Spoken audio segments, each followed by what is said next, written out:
You hurt your arm at work? Aw, I'm sorry. That sucks. Theater, redeem the bully. You know, Theater, I hope that the next time we all play Peek together, you're still unable to get the bugle. You will never get the instrument. Nope, you will never get it. You will never get it, ever.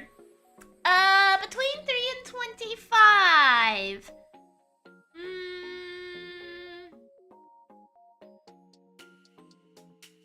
I hope the next time you sleep, you have sleep paralysis and you can't get out of bed.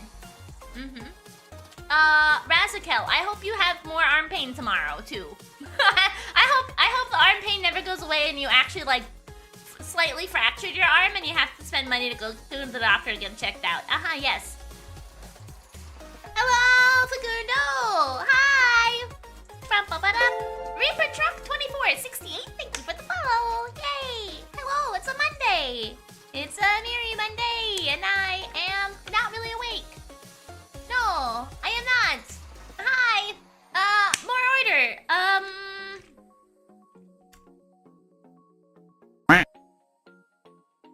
I know the truth. I watched back the VOD. I watched back my VOD. I know that you were actually the one who detonated that bomb that I blamed Raichu for. And I can't believe that you would do that. You would blow up a bomb and then let Raichu take the blame for it. How rude. Remember, aggressively flirt with your sleep paralysis demons till it withers. Leave or be hella into that. Either way, it's a win. No. I don't think so. I don't think I mean, I've never had a sleep paralysis demon, so I don't have to worry about me. That bomb killed me. I mean, I definitely know that I saw Raichu away from that bomb when I watched back my VOD, and I was like, oh. So I know it definitely wasn't him. Boo, boo, boo. Did you end up eating more order too? I thought you only ate fulls.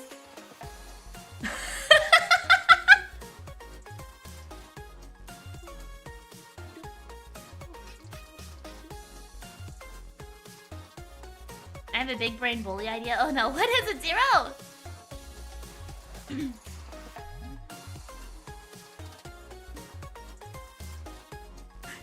Yeah, I think More Order and Party were both the ones that were causing various collision problems. So next time we do a peak community night, I will definitely not let people join mid-round. If somebody joins late, and we're still in the shore, we'll go back and get them. But other than that, probably not.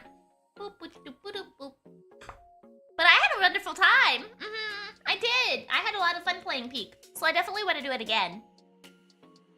I ate both and more in the same run. Oh yeah, that's right. When I died of laughter because of some voice stuff. I see. Oh, I see. I see, Zero. I understand. Okay, I see. Okay. Yeah, that run was certainly a journey. It was.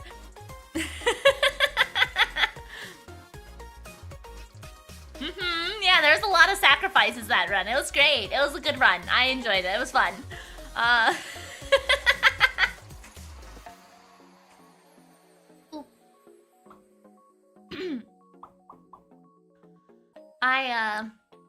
My breakfast today was not a very good breakfast.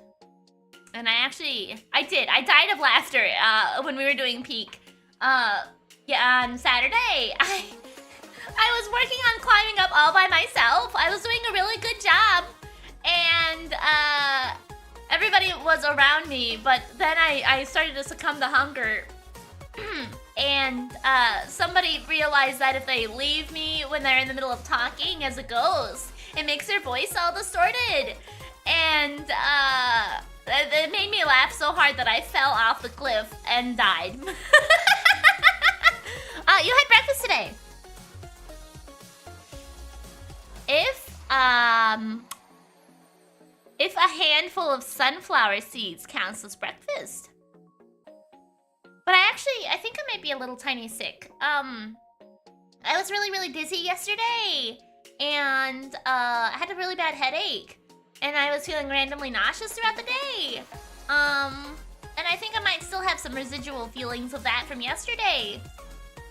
So, we'll see how it goes. Go eat. Red Bull doesn't count. Yeah, I know Red Bull doesn't count, but I did have a handful of sunflower seeds. It only counts as breakfast if you ate the shells too. I did eat the shells.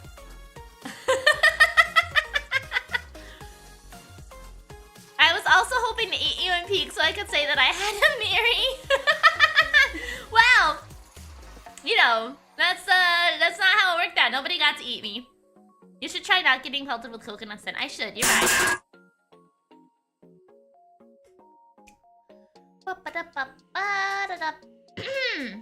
So, hi, hello. I hope everybody had a good weekend. I did alright. Can of beans. I don't like beans.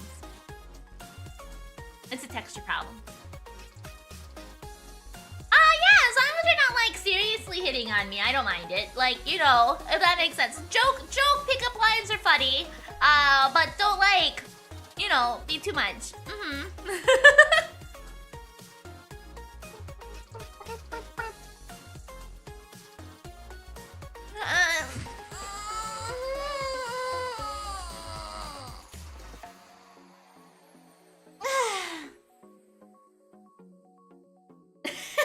Oh, nice. Can of beans rhymes with cannibalism? I don't think so. I don't think so. Maybe at the beginning part, but not too much. Watching National Geographic? No, I don't think I would be on National Geographic, you know. Are you a Pokemon? No. No. No, the closest one would be Giraffe or Rig, I think.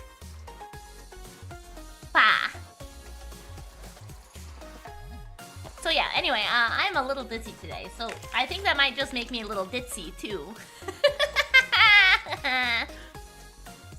Nice. Local giraffe climbs up a mountain on an empty stomach. Yes. Well, I mean, we're not climbing mountains today, thankfully. We are solving mysteries. I don't even remember what we were doing last in Ace Attorney, because it's been like 2 weeks. Because I choose you. Oh, nice. You'd 100% get put on National Geographic? No, I don't think so. Could you imagine me trying to narrate on National Geographic? Like, here in the wild, we see a moose chomping on trees and protecting its young or something. I don't know. Oh! No, I don't think so. I don't think so.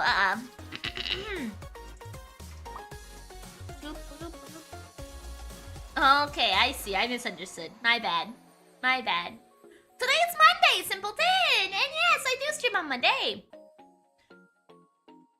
As long as you don't stutter at every 3 words I'd watch. Well, I mean, I kind of do, though. Like, I stutter a lot. I do.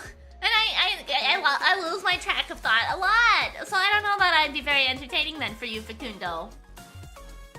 Hi, Clover!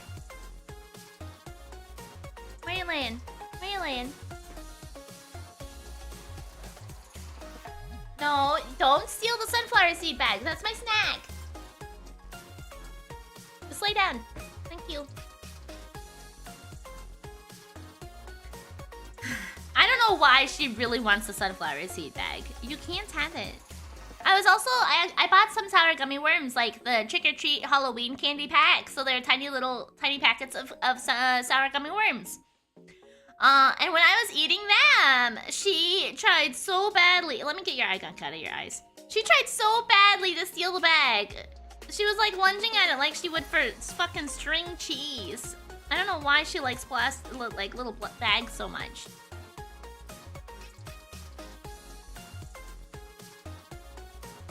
Miri, can you explain why you should be a banker if we all played Monopoly? I would not play Monopoly with all of you guys. I don't even like playing Monopoly with my family, if I'm gonna be honest. I would not do it. Monopoly is not a good family. It's not a good game, okay? It causes a lot of arguments with my family, and I do not want to do that with everybody else, okay? No, you can't have the sunflower seed bag. Okay.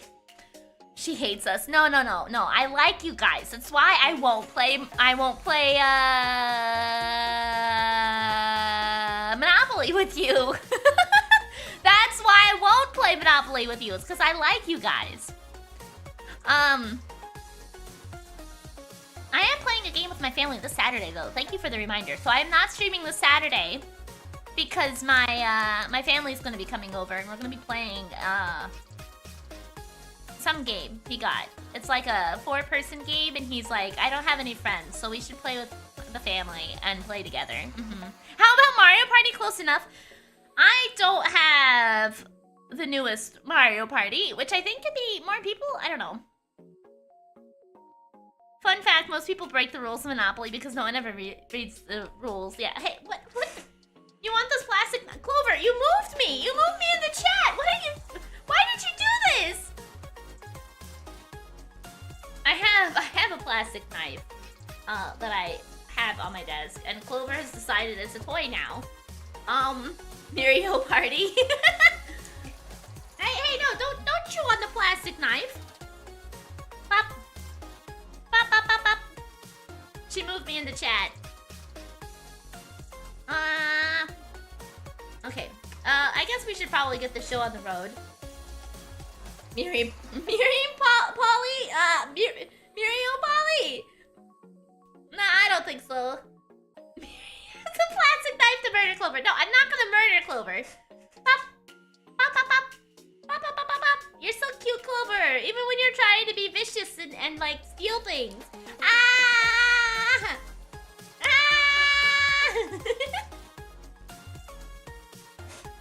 Okay, let me go ahead. Let me go ahead. Okay, here, Clover, go get the plastic knife. Go get that. There you go. Get out of here. Okay, let's go ahead and swap over to the game. Actually, okay. Is she gonna bring me the knife? She's trying to figure it out. Okay. Ace, attorney, investigations. Perfect. Okay.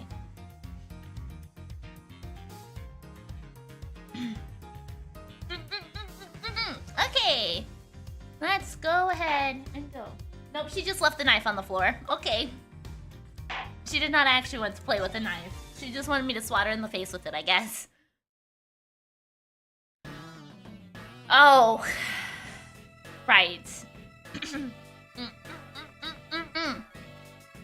You know, I probably should have cleared all of these cups off of my desk before stream, but that's okay. Okay, definitely will need to take a tea break today. Oh, right.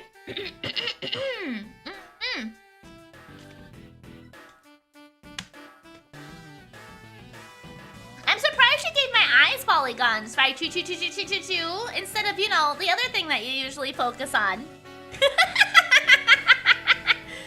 Okay, thanks to the cooperation of our lovely bumbler, I've been dealt a very nice hand, a sweet trump card. Looks like we're about to enter the final bout. Oh, are we already almost done with this fucking investigation? Now, Mr. Prosecutor, let's see what you've got. I'm being attacked by me? What do you mean? I'm just saying that you usually have a very specific thing that you reference. And I'm surprised you did not prioritize that.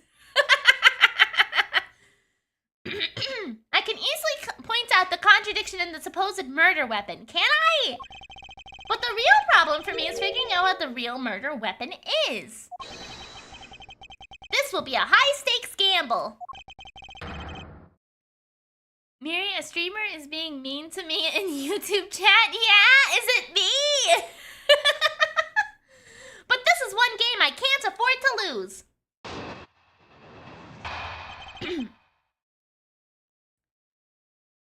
Why Larry? I was the one who found the body of the victim, Damask II. Besides him was the samurai sword, glittering red and offering up the scent of blood. It was supposed to be in the Steel Samurai's dressing room, but I found it here instead. Plus, I found the murder weapon's owner, the suspect, Larry Butts, in here too. Yeah, well, Larry is always in the area of murder, but it never actually does the murder. Okay. No, it's someone named Miri. Oh, I see. Isn't it a bit far-fetched to accuse someone simply on the basis of ownership?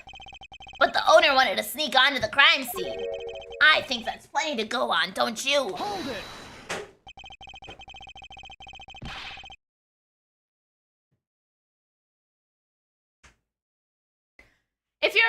to his reason for being by the chimney, we've already established that. Hold there, Mr. Prosecutor. You two are longtime friends, right? Who's to say you didn't fabricate the evidence to give him an alibi? You're accusing me of fabricating evidence? Wow, Lang, what an asshole! You think I can believe anything you produce? Forging evidence is all you prosecutors do. Fuck off, Lang! This man has some serious issues with prosecutors. But Larry, cut to it! But come on, I can't think of something as complicated as that, right, Edgy? Larry, I can agree because I know you and your personality well. However, Agent Lang knows nothing about you, or me, for that matter. I sense his hatred for my entire profession emanating from his entire being. Meaning that the only way I can prove Larry's innocence is to present irrefutable evidence. Why Larry? Okay, let me look at my evidence actually really quick. What do we have? We have a bloody knife. We have the Adarasu's key. We have the samurai sword, which has blood on it, but it doesn't actually look like it's sharp. Do we know how Damask II was killed? I don't remember.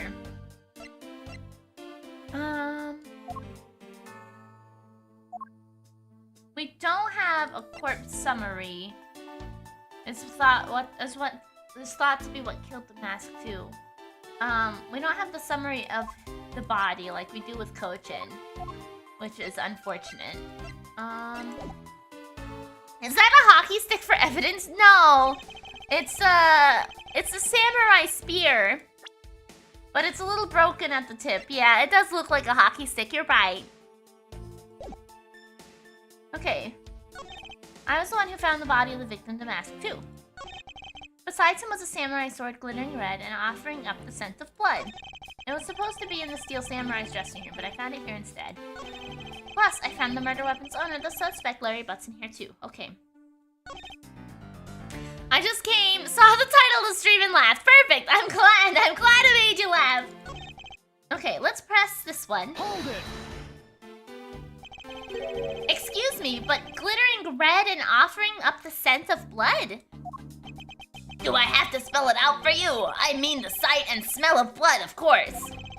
And according to the test, the blood on the sword belongs to the victim. Okay. How's it going, Auroras? The sword was made to only be used on Sage, so it's not sharp. But it is pretty weighty. It's certainly heavy enough to beat someone to death with. Okay. Which leads me to suspect the victim was beaten to death with the sword. Beaten to death, huh? This last statement is too important to just let it slip by. Beside him was a samurai sword covered in the victim's blood.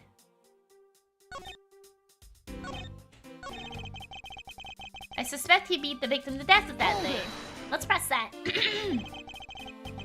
About the samurai sword, have you received a report from forensics yet? They confirmed that the blood on the sword belonged to the victim. Alright, but have they confirmed that the outline of this wound is consistent with the weapon? Tell me something. Do you see the dead body right there in front of you? So, if they were conducting the autopsy right now, shouldn't that body not be here? Well? I suppose so. I guess they must still be investigating this room. Meaning that it's possible he doesn't know about that piece of evidence's true nature. Miri, do you even have tea? Waking up and having to do laying has to be rough. Yeah, I don't have tea yet. I will get tea on my break. And maybe a snack. Maybe. But, yeah, I don't think I'm quite doing the Lang voice like I usually do. But whatever, it's a little lighter on my throat. It's not as bad. Or maybe it just doesn't feel bad because I might be a little tiny bit sick. I don't know. Anything else you'd like to chit-chat about? No? Good. Now let's continue. Okay. One of us excluding me should make Miri tea. Yeah, you should make me tea. That's right. Or give me some tea. You know, I'd love some tea too. Like the drama tea, right? Okay, I suspect he beat the victim to death with that thing. About the samurai sword, have you received a report from forensics yet? Oh. Okay, I see. That's what I already pressed, I guess. Monster duty! What's that mean?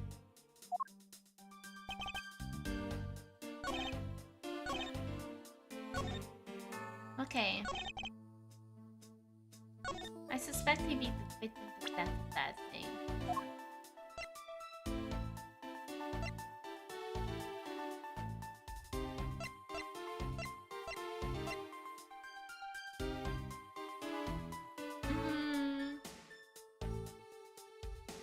Oh, no, I do not want that more order. That does not sound like a good healthy beverage to drink for throats for voice stuff. Okay.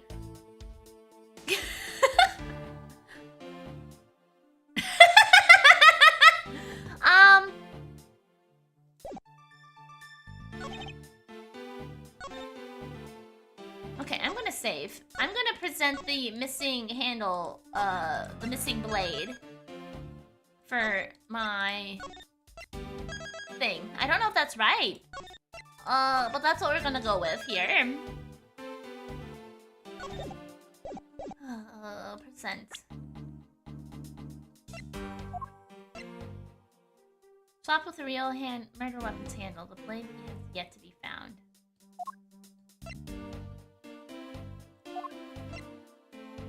Objection! Nope, this isn't right. No, I want to hit options. I want to load. Thank you. Okay. If you drink that, I think you'd meet God for a bit. Okay, I suspect he beat the victim to death with that thing. Was the samurai sword covered in the victim's blood?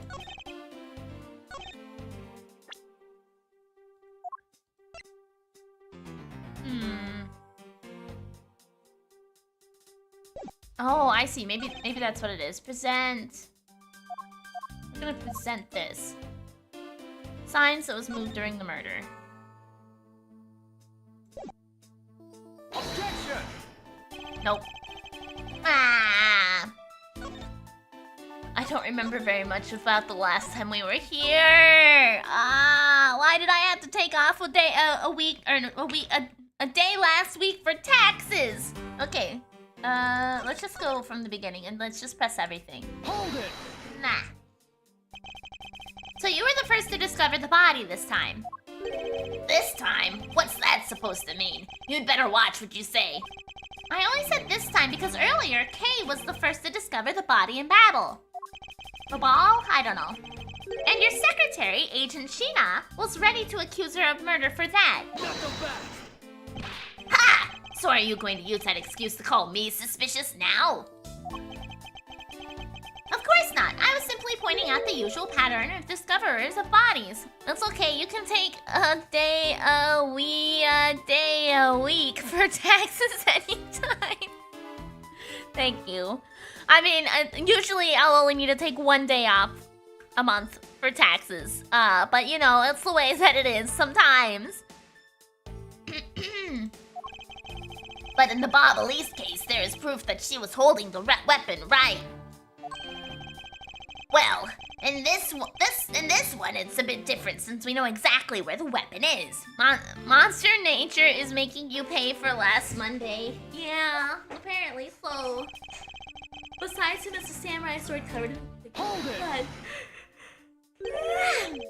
So the sword is covered in the victim's blood. Yeah, the lab results confirm that the blood matches the victim's. Okay. But the sword is as dull as a vanilla envelope. It's just a stage prop after all. A steel samurai is about safety first, so you can't use it like a real sword. The steel samurai has spoken. Oh God, Oldbag! The Pink Princess also appears to have something she'd like to petition to you personally. What?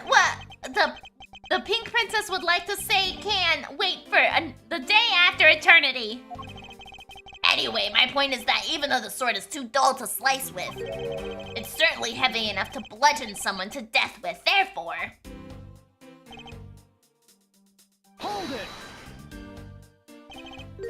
Okay, I've gone through this twice already.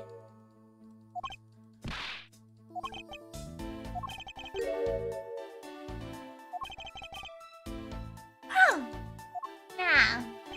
It was supposed to be the Steel Samurai's dressing room, but I found it here instead.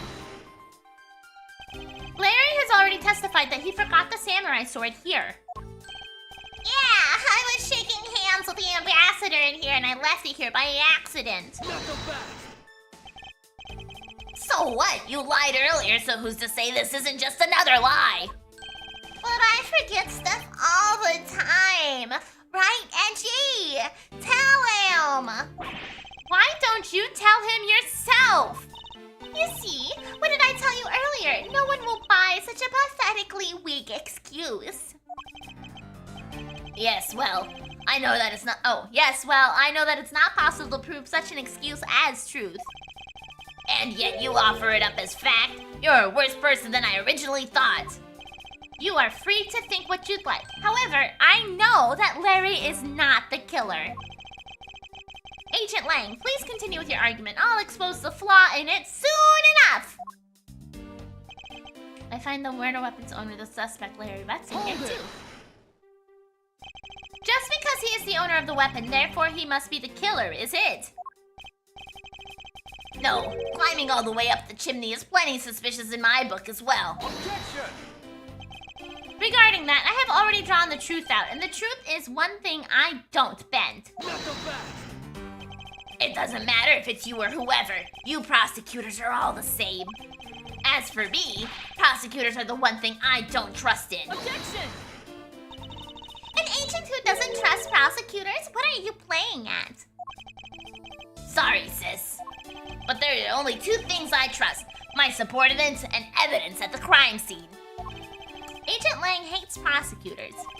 But as long as he trusts evidence that has been left at a crime scene, then there is something I can show him that he can believe in. It's simply not possible that the samurai sword is the real murder weapon. So, I should focus on proving that point to Agent Lang first. Okay.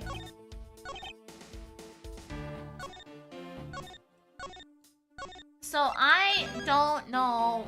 I think what I'm supposed to do here, maybe, is present the broken spear. Because if something's gonna get broken and bent, it should probably be a fake sword, right? Objection! Oh! Yay! Do you know what this is, Agent Lang? Heh, it's a long spear, right? We used to use those a lot in my country a long time ago. Piercing, mowing people down. Spears are the weapon of heroes throughout history. Yeah, both must be hollow inside. Yeah, that's kind of what I was thinking, is if this one broke because of the fact that it was just like hit on a wall, and then the other sword probably also must be of the same make and quality, right? It's the next most effective weapon after the whip. I think the whip is in a slightly different category. So, what's your point? Are you gonna tell me that the spear is the real weapon? No, I simply want you to take a look at this section here. The way it's bent? Precisely. Apparently, a certain troublemaker hit it against the wall in this embassy earlier. As you can clearly see, the insides of the steel samurai weapons are hollow. In other words, they're replicas that aren't strong enough to deliver a damaging blow. Let alone the multiple strikes necessary to bludgeon someone to death. And yet there is not even a single dent in the samurai sword. How do you explain that? I don't know about mowing. Yeah, me neither.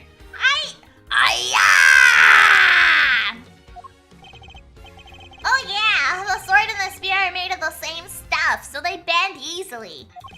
But I wish they'd make them out of better stuff, because the spear got bent. I wasn't able to do my special early summer rain jab move.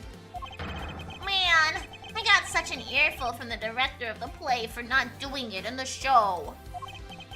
The Steel Samurai's special move was changed tonight because of him? Because he bent it, Larry couldn't do the early summer rain jab special attack. Yeah! more than enough of your whiny whimpering. Now, back on the topic of the spear. Yes, let's return to the real topic of discussion. This is where the real gamble begins. I don't have a real strategy, per se. So all I can do now is let the chips fall where they may. Using guesswork and taking risks in place of real logic is hardly the Von Karma way. It's neither smart nor very clever. Miss Von Karma, as you know, unlike your father, I am not a genius prosecutor.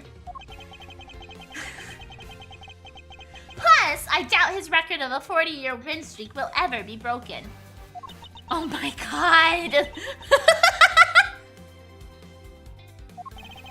But perhaps it is for the best if it remains unbroken. For no one should have conceived the notion to convict all defendants in the first place. Yeah! Go Edward! Objection! Today was medication day, and after I was cold and sleepy. That's totally fair, Alexandra. I hope you're feeling alright. Is 30 only ancient for the ladies or us guys too? That is a great question. I know it's definitely 30 is ancient for VTubers, at least. I don't know about male VTubers, though. What a foolishly foolish statement from a foolish fool who hates to lose. It's the job of a prosecutor to make sure that all defendants are found guilty in court. There is nothing more important in this world than a perfect victory. Hold it! That may be your opinion, however, I don't believe that's all we are. As a prosecutor, what I pursue is not the perfect victory, but the perfect truth. And if that means that the bridge I must cross will crumble beneath my feet, then let it crumble as I walk on towards the truth. Wow, Edgeworth just thinks he's so cool. He thinks he's so cool with that cool line delivery, but I don't think you're as cool as you think you are, Edgeworth, but nice try. You're good at keeping me entertained, Mr. Prosecutor. But you know, humans are delicate creatures. The slightest bump and we expire. I'd like you to consider, if you will, the possibility that the sword was used in such a way that the attack that killed Damask too, without bending it.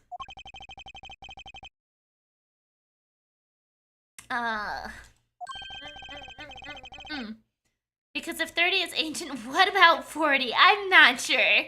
He is so cool, Miri. Sure, if that's what you want to believe, Facundo, go right ahead. But you also think Lang's cool, and I strongly disagree with you on one very key point, okay? The fact that his eyebrows go into his hairline. This right here makes him very not cool, okay? I know you're all about Lang, but this here was a very bad design fashion choice, okay? Negative points for eyebrow into hairline. No, so not cool, okay? Mix your goddamn taste! No, I'm speaking the truth right here, okay? This is like a reverse unibrow, okay? Instead of having them bridge across the middle, it just bridges into the hair. That's not cool, okay? I'm so sorry.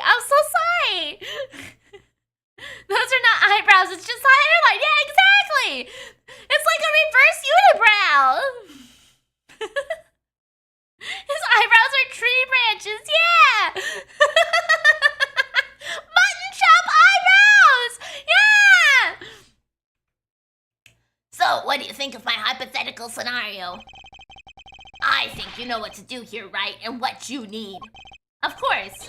What I need is evidence even he can't refuse. That this is it. It's time to bring this to a close. Why Larry Part 2? Okay, it's possible to use a samurai sword to kill someone. It's possible to use a samurai sword to kill someone. And under these circumstances, it's the only logical conclusion. We search the NPC top to bottom, but the victim's blood is only on that weapon. So, isn't it natural that the suspicion would fall onto the owner of said weapon? Okay. Probably wait for it to be done before sipping it. Yeah, probably. I'm gonna open my window. I feel a little, like, lung claustrophobic today. So I'm gonna just open this guy up real quick.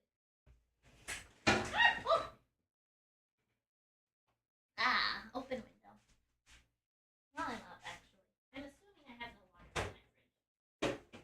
I have leftover pizza! Oh, and there is a water in my fridge. Fucking yeah, I hid it from my Chica. Perfect, well done me. Okay, let me put some more waters in my fridge really quick.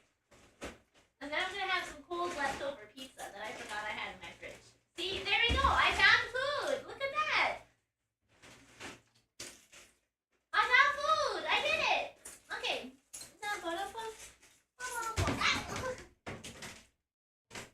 Pizza for me. Pizza for me. Yeah. Ow.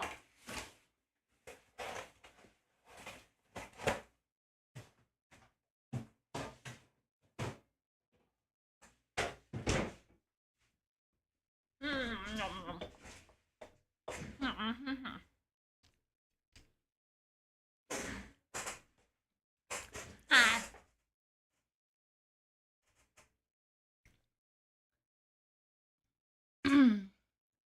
Okay. How long do you intend to cling on to that preposterous theory? As long as I want, because we examined every corner within the walls of this embassy. There's no stone we've left unturned. And we have managed to come up with the only logical conclusion. That the only place inside the embassy with the victim's blood on it is a sword. Hold it! You left no stone unturned? Is that a fact? Not so fast! If you've got something to say, then say it in the only way I respect, Mr. Prosecutor. Yes, of course. In that case, allow me to make it crystal clear for you.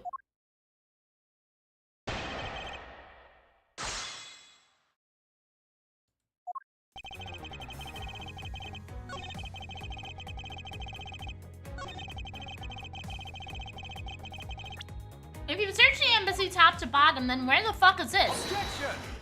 Oh. Well, that's what I get for being ballsy. Now I'm gonna have two hurt health because I didn't save first.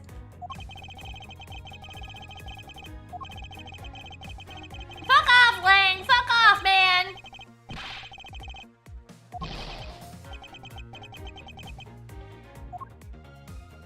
Okay.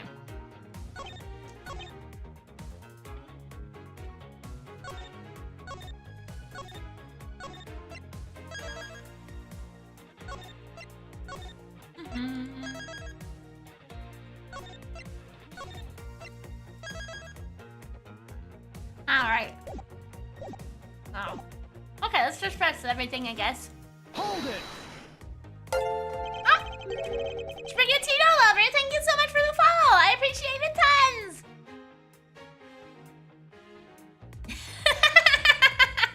Nice. Alright. May I inquire as to how you are able to make such a claim, Agent Lang? Lang, she says, capable of miracles beyond comprehension. A mysterious creature is man. Rather than man, it's Ancient Lang's quotes that are getting increasingly incomprehensible.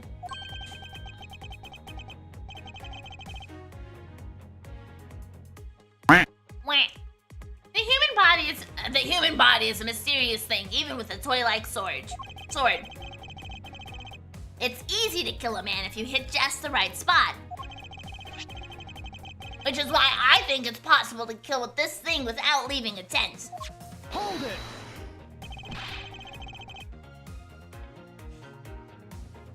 But we can only be sure one way or the other by seeing if the wound matches a sword. A toilet sword? No!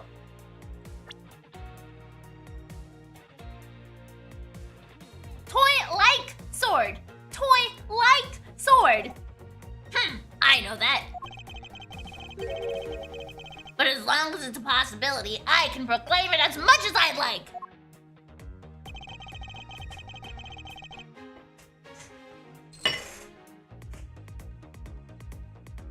And under these circumstances, it's the only logical Hold it!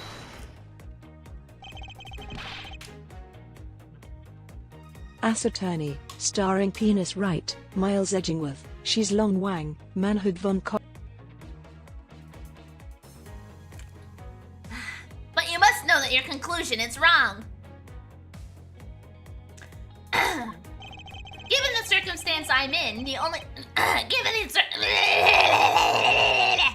given the circumstances I'm in, the only people I can trust are my subordinates.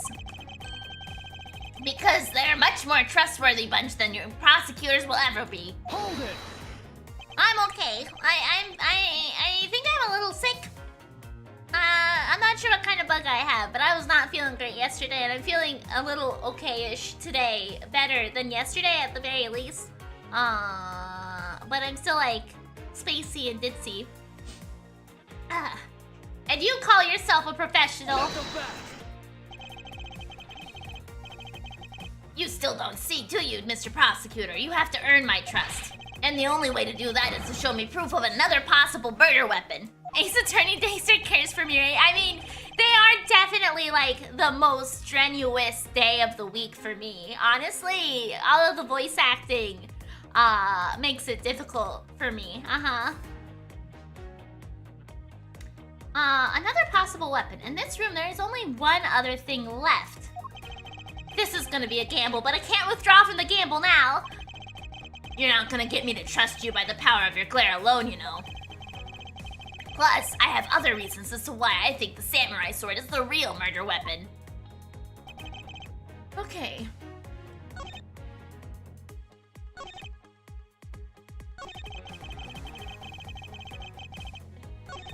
Okay, let's go ahead. Let's finish pressing through the rest of his statements. And then I'm gonna follow up with the idea that maybe the statue was a murder weapon, which I think is pretty unlikely, but considering the fact that it moved, it's the only big clue I have. Hold it! The only place where you could find blood is on the samurai sword. That's right, even with luminol. Oh. Miri, you're a murder weapon? Am I? Which means that there are no other possibilities outside of what I've already outlined. Do I have a problem with Agent Lang's assertion that the samurai sword is the weapon? Let's save. Let's save, yes.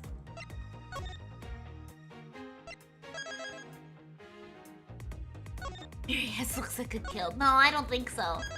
Miriam kills us with her cuteness? No, I don't think so. Spot on. I mean, I do have spots on me. Yes, you're right. I'm so sorry. That was so dumb. I'm so sorry. If you believe that there is no other door or possibility left open, then allow me to force one open for you. Not the best! Okay, then go spot off. Oh, okay.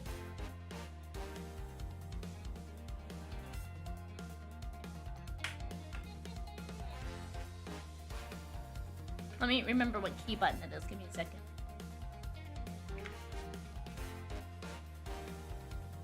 What button is it? God damn it. I remember someday. Okay. Oh. You have avoided a horrible thing once more. Okay. You have avoided it. Right, Choo. You have prevented chaos. Okay. But too bad, I say. Too bad, I say. Okay.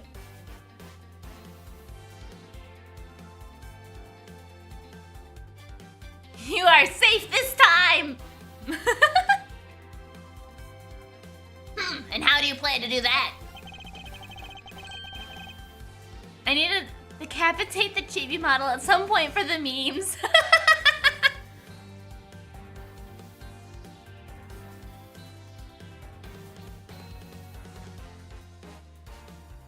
Whoops, wrong button. There you go. That's what I was trying to get. I accidentally played ads on Twitch. So I guess I'm gonna just go ahead and take a break and go make my tea after I made that mistake. So I will be right back.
Okay, I'm back. So the thing is that I do have enough room for the labels on my Steam Deck. The problem is that I literally have like 10 pages of things to have all my buttons on here because I have so many redeems and stuff. So it's sometimes I press the button preemptively when I'm not on the right page for it, and that's why weird things happen sometimes. It's not that there's no labels on there, it's that I'm dumb. No more peak until November. Well, it depends on how the subathon goes. If the subathon lasts only like a week in October, then we might do peak again. Later in the month. But if the subathon is very long, then it might not. Okay, so, yeah. Here, you make the rain stop so I can leave my car. I mean, it's raining here too, and I love the rain. Drunk peak, oh god. That would be a ride. I think I would become a menace. Thank you, glad to be back. I got tea, it's steeping. Just draw stuff over the buttons? Well, that doesn't, I mean, I can see what the buttons are. I have pictures on them, but there's too many pages, and so I get confused. Okay. Anyway, we should continue onward here. Let's see. By showing you what may possibly be the real murder weapon. I'm too sweet, I might melt. Oh, nice. Ha! Ha ha ha ha! The real murder weapon? I hate to repeat myself, but my men have already searched every last inch of this embassy. And they've concluded that nothing else could have been used as the weapon. Knowing these facts, do you still want to press forward with your hypothesis? Yes. Of course! Because it's not possible that your men inspected everything in their investigation. What are you talking about? I don't appreciate mind games, and I don't appreciate it like you when when people like you slander my men. Hold it! I'm not slandering them, I assure you. I'm merely pointing out that their investigative dragnet has a few holes in it. Namely, that there is something your men couldn't even lay a finger on. And that item is the real murder weapon. Alright then, I'll play along for now. This real weapon that killed the mask too. Oh, well. What exactly is it?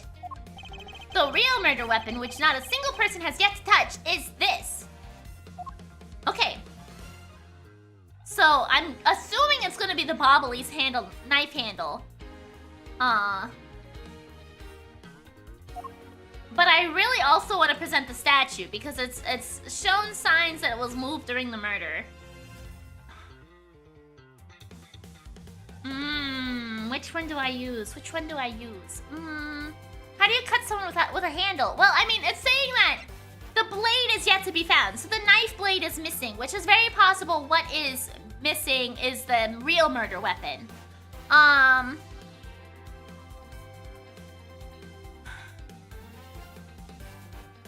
Fuck it. Take that! This is the weapon you're looking for. No, not that. God damn it. No, fuck off. Fuck off. What do you mean the real weapon isn't Miles' smile? It's so hypnotic. You're right. Yeah.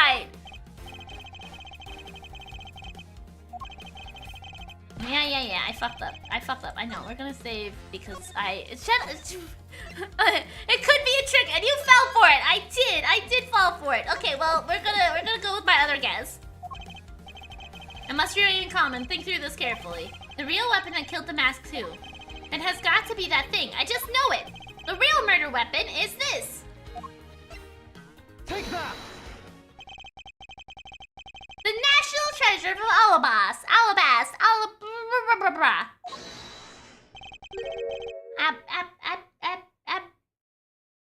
You mean the Prima Duck statue?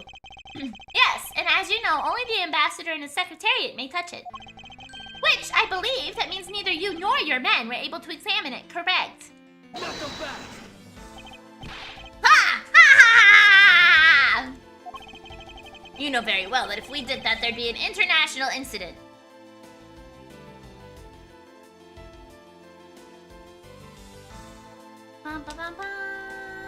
Okay. Between the Kingdom of Alabas and the Republic of Babel, the two countries' precarious relationship teeters in the balance over a stupid fight related to a sovereignty statute. But I'll be damned if I let something go unexamined. Hold it! Agent Lang, if you could take a look at this. The direction in which the statue is facing just before and after the crime are different. And there is only one conclusion I can draw from that. Wah! Go look for Ambassador Alba and get him to give us the okay to examine the statue. Shifu, you can't listen to the infidel's words! Wow! He is most definitely trying to trick you. Can we get fucking Oldbag out of here? I'm still terrified by her tits in this costume. I am. They're so spherical. They're so round. Shifu, please be rational about this. Brrr. Lang, she says. Just go already. Yes, sir!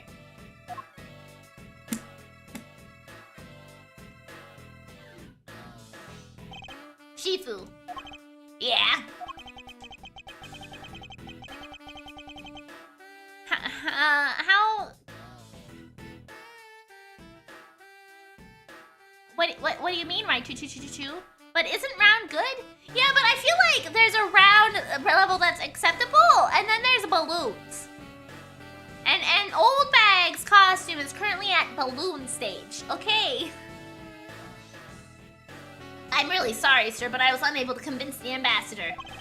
I was unable to obtain permission for us to examine the Prima Duck statue. I see. Wait, but then the investigation is at a standstill. Agent Lang, I will go and speak with the ambassador personally. But I like balloon animals. Well, she's not a balloon animal, okay. Save your breath. He may act all weak and frail, but that old man's one tough cookie. But I guess you gotta be tough when you're representing a whole country, you know. Agent Lang. Teabags.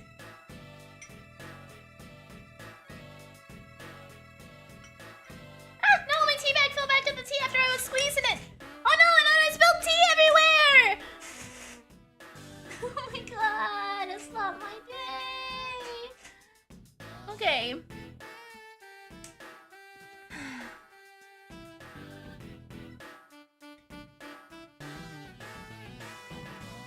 Oh my god, right? Choo.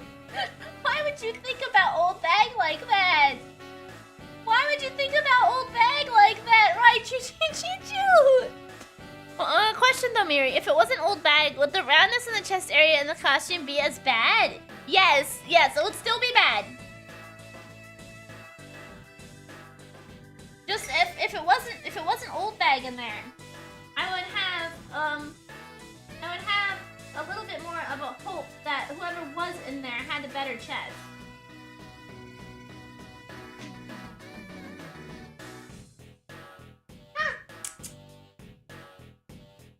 I'm making bad decisions. Give me a minute. Did you know tea bags are hot?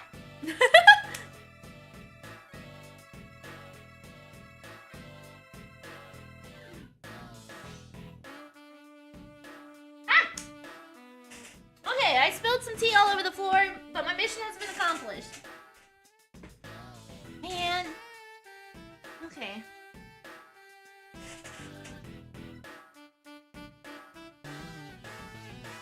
Okay, there you go. My messes have been cleaned up. I lost my fucking cap from my water bottle. That's okay. Okay. Crises have been not averted because I made a mess on my keyboard. Okay. Agent Lang, what do you want? Just hurry up and examine the statue already. Oh! What? But Shifu, what about causing an international incident? Quiet! I'll take the fall if I have to later. Hold it! You should ask one of the cats to find your bottle cap. Well, I'm sure Clover probably has it. I'm sure she stole it.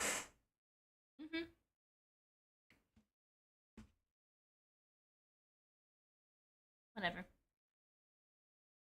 Agent Lang, the hypothesis is mine, so if anyone is to take the responsibility, let it be me.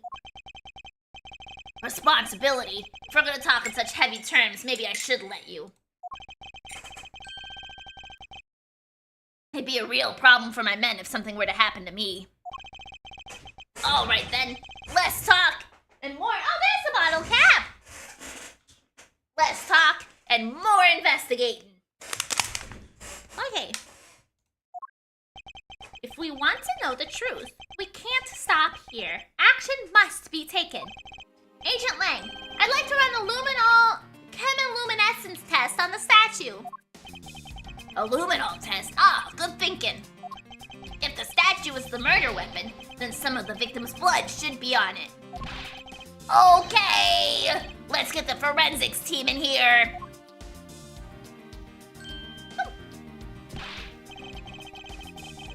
Heh, looks like you hit the jackpot, Mr. Prosecutor.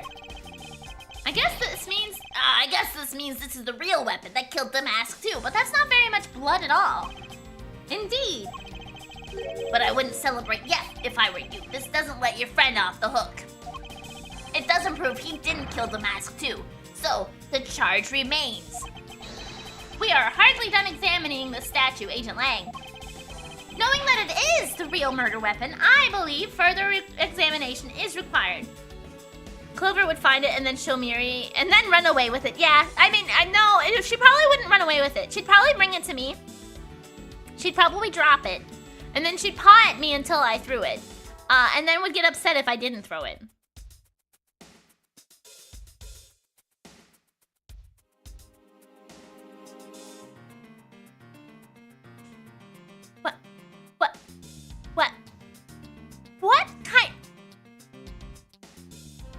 What kind of question is that, Marty?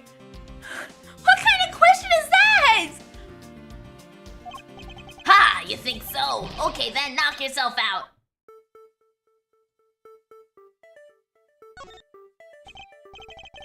Upon closer examination, he really does look a lot like the Steel Samurai.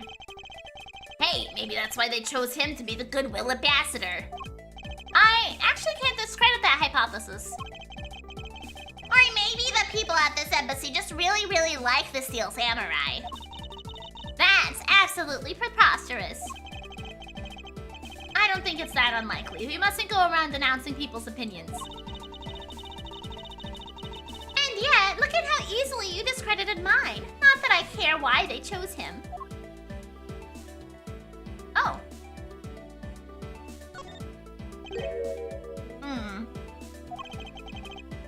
What do we have here? This dirty smudge, it looks like a handprint.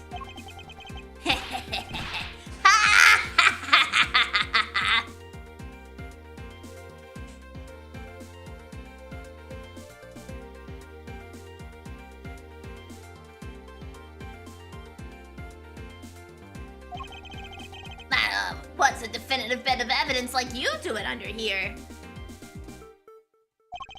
Looks like we've got some fingerprints to analyze. Urk! Worst case scenario, these prints belong to Larry. But it looks like it's far too late for me to do anything about that now. Okay, I'm gonna answer your question. No. I would say just don't. They want that kind of reaction. They want that attention, so I wouldn't say anything, yeah. So yeah, I wouldn't say anything. That's kind of the attention that they want. That would be my opinion on it. Hey, forensics guy, I want the results of these fingerprints ASAP, you hear me? Agent Lang, I have the analysis results, sir. Good, and? Sir, about those prints, we lifted from the bottom of the statue. Well, you know, the victim of the murder in the Bob Elise Embassy. The prints belong to him, to Mr. Manny Cochin, sir. But that's... What is going on around here? No, that's impossible. Each prima duck statue can only be handled by someone of that country.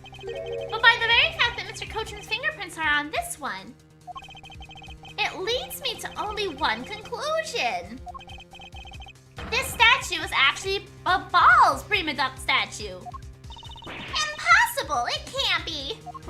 Yeah!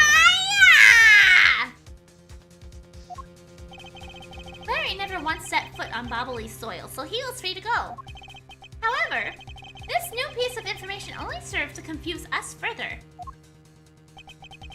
The ringleader of a smuggling operation was killed with an Alabastian knife in Bobble.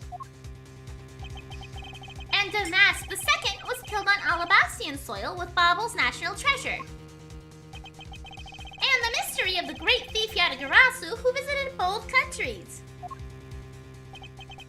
The pieces were there, but I had yet to see the big picture they were to form. To be continued. Save your progress, yes. Ah. Regrouping and situation update. Middle. Hi, Clover.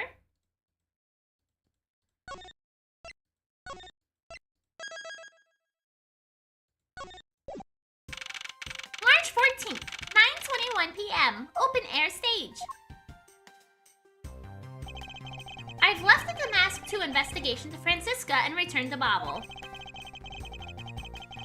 I suppose my first order of business should be to look at the Babel statue. Mr. Edgeworth! Oh, it's the hand guy! No! So, Kay, what's the situation? Oh, it's great! Investigating is so much fun! In other words, they made absolutely no progress. We weren't goofing off, honest sir. We've been investigating our hearts out. Very well then. Would you care to give me an update on your investigation? The mosquito guy, yeah. Well, I was thinking fly, but, you know, same idea, I guess. Oh, we've had a really fun time, sir. I knew it. Zero progress. In any case, Detective Gumshoe. Yes, sir. You have permission to enter the Alabastian Embassy, is that correct? Yep. As a local detective, I'm helping out with the investigation on both sides, sir. The fly guy doesn't hit the same, that's fair. Clover, hey, get out of the window. Clover, get out of the window. I don't want you to, like, fall out of it. You're so clumsy. You're such a clumsy cat. What are you doing?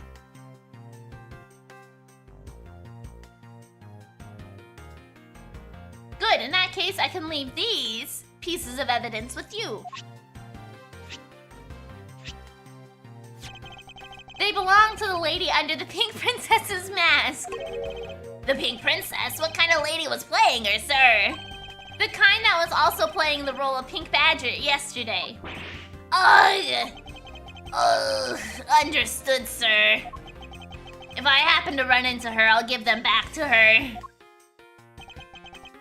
And if I don't, then I guess I'll just unload them somewhere. He doesn't seem all that enthused to go find her, but I can't blame him. Evidence that has lost their value has been given to Detective Gumshoe. Now then, I don't believe I'll be needing this anymore either. What? Are you really gonna throw that autograph away? Yes, because that Steel Samurai was a fake. Steel Samurai's autograph scrunched up into a ball and disposed of. Oh, we're just cleaning out our inventory really quick. Wait, what? What do you mean by fake? Now then, I believe it's time for a little housekeeping. Unnecessary evidence has been removed. Remaining evidence has been rearranged. Oh, hey, Silencer! How's it going? Okay, let's look at our inventory then. We're down to 2 pages. Okay. How are you? I'm doing pretty good!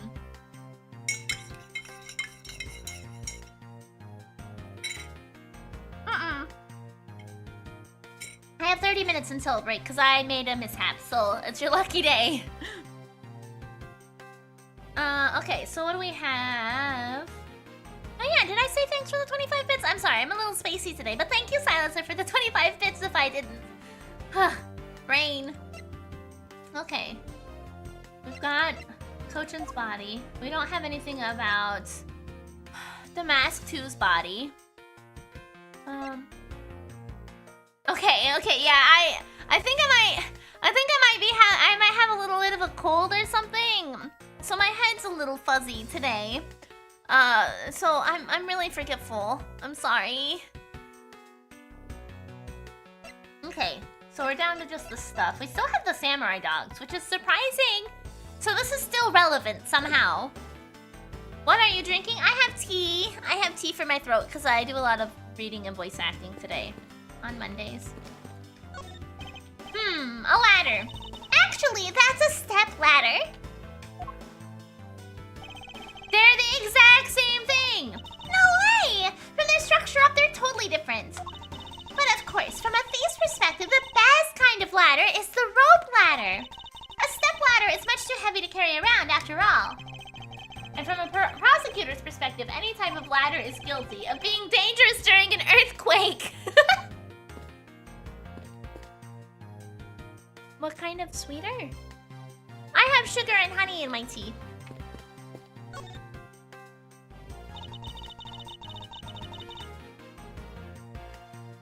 Hey, do you detect the sense of treasure coming from this bush?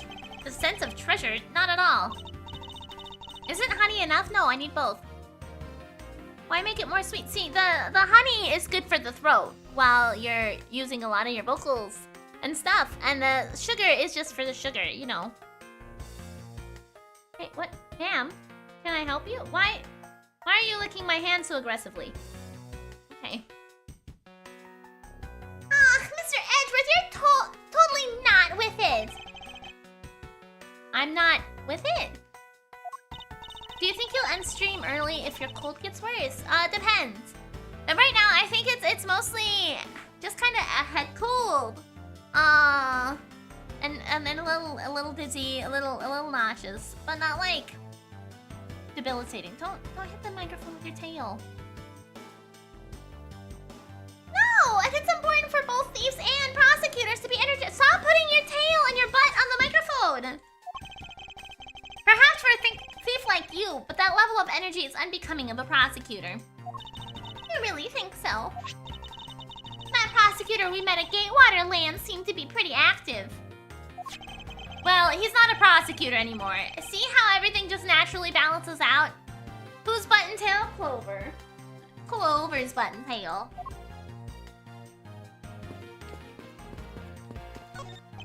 Bags full of cement powder are stacked up here. I suppose they're for the renovation.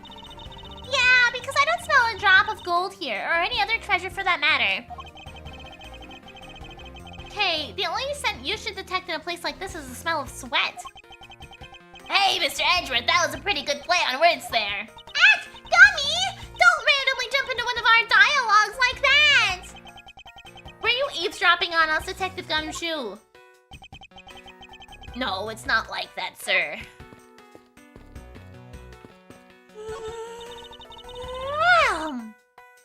So, how come so many traffic cones are red and white? That's because they're highly visible from a great distance. Oh, is that why? So then the reason you wear a wine red suit is for visibility's sake.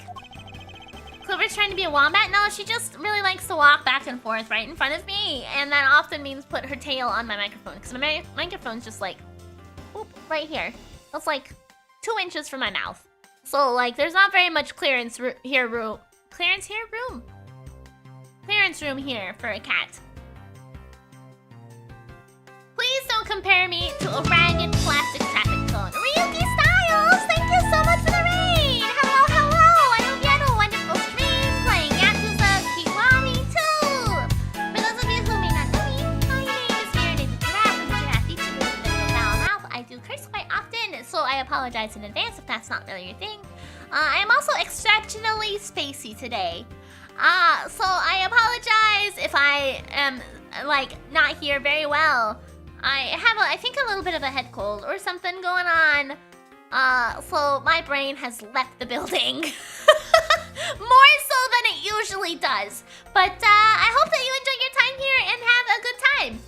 And make sure you take care of yourself. If you need a raid and run, I know I often do when I'm done streaming because I get hungry or sleepy or need to go to the bathroom. So always take care of yourself, and thank you for bringing your community by. Hey, you're not going back to Alabasta already, are you? No, not yet. I just need to gather a bit more information first. Mr. Edgeworth! You look like you're enjoying yourself, Detective. Well, I don't have much else that I enjoy as much as I enjoy a good investigation, sir. So, what did you find out? Well, ha ha ha ha! Ah! I take it he has found nothing of particular use as useful. Miri's 2-core processor of a brain is currently running at half capacity. Yes, yeah, it is. Investigation update. Hey, Mr. Edgeworth, I got something really interesting from Ambassador Paleno. Damn, you're right. Miri's got a sweet tooth or teeth. Yes, all of my teeth are sweet. I hope you're enjoying this case. How was it seeing Larry again? I was very disappointed to see Larry again. Larry and Oldbag. Alrighty, Silencer. Have a good night. Sleep well. Enjoy your off night. Yes. Oh, that last emote's super cute. The little jumpy bear. Oh, and what is this something interesting? This, sir. Oh. Wow, that's so pretty. I'm so jealous. That's a real treasure there. Why does the flame burn green, Detective? So apparently if you burn the special wet crystal oil they make only in Babel, it burns a green color, sir. Interesting. So it's a special property of the oil. So specific minerals do exude different colors of flames when you light them. Like I think lithium is a bright pink flame. So that's a fun fact today, is that different things do light different colors. I suppose this is a ploy to force people to visit Babel should the oil run out. Hey, Yummy! What about these silhouettes? They stuck out some cutouts on the inside of this lantern so it would project images. Oh. Silhouettes, huh? They are rather pretty, aren't they? Wait, what am I doing? I was supposed to be asking for an update on the investigation. I knew you were a pyromaniac. I learned that in school. We got to play with all kinds of different lightable materials for different colors. I don't remember any of them though. I only really remember lithium. Hey, what's wrong, sir? Have a good night, Zero! Well, there was no E there. It was just, there was no E there. There's something I want you to investigate for me. Do you think you could do that much? Oh, hey, bro, it's me. You got it, sir. Hey, that's not fair. Why is Gummy getting to do all the fun stuff? Well, that's because I'm Mr. Edgeworth's partner. Oh my god, Gumshoe! I can't believe you took advantage of the confusion and stole my role as assistant! I love the fact that fire has so many different colors too, depending on what's burning and how hot it gets. Yeah! Fire is very interesting. It is. I expect the two of you to get along and work together like professionals on this.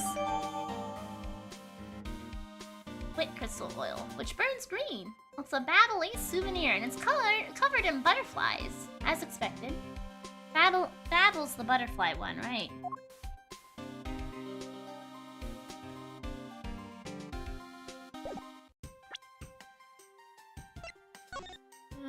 Oops. Yeah, Babble's the butterfly one. Babble for butterfly. Babble, butterfly. Babble. Okay, let's see.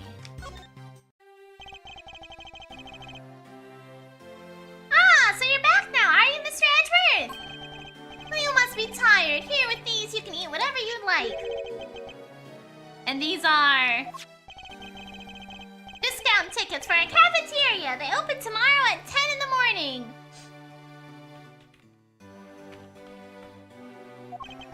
I appreciate the concern. However, these coupons do nothing for me right now. Open air stage, Prima Duck statue. This open air stage, what function does it serve exactly? Well, normally we use it for a variety of events. It's all to attract that extra bit of attention to Babble.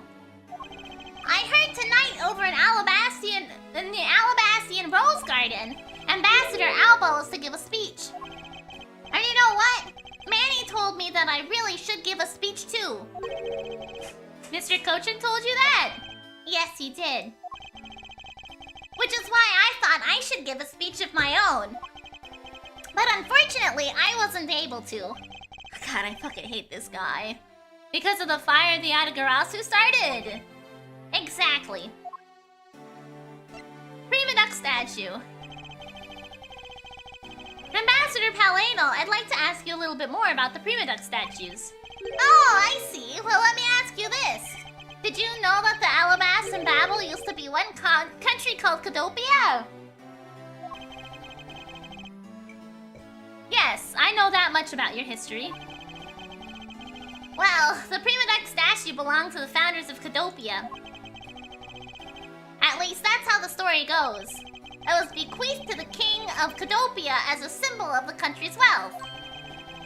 So it was meant to serve as a symbol of sovereignty and the right to rule, I take it. Yes, that's right. Which is why both countries are so adamant about their claim. We hold the real statue, therefore we hold the right to rule is the reasoning. It's pretty petty when you think about it though, I suppose. But if Alabast and Bauble were to re-establish relations, shouldn't that put an end to the squabbling over the statue? I have no reason to believe so. The Prima Duck statue is even more important now as a key to diplomacy. I wonder if Ambassador Paleno knows about what has happened to the very important key to diplomacy. Perhaps I should try showing him this key and see what he has to say about it. Let's listen to Manny Koshin first. Ambassador Paleno, there's just one thing I'd like to ask you about. Oh, and don't worry. You can ask me more than just one thing. How about 2 or 3? In exchange, I expect he'll be coming to Babel, yes! Man, he is trying so hard to get me to go to Babel.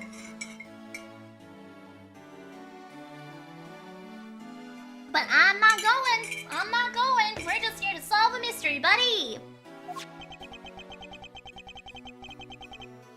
Thank you, but this is just the one thing is all I require. Manny Kochin, I'd like to ask you about this man who was your secretary. Sure, I'll tell you what I know.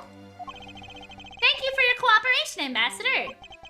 He was, well,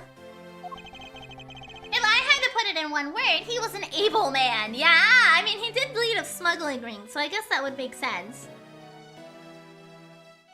I'm trying to get people to come to Alaska? More order!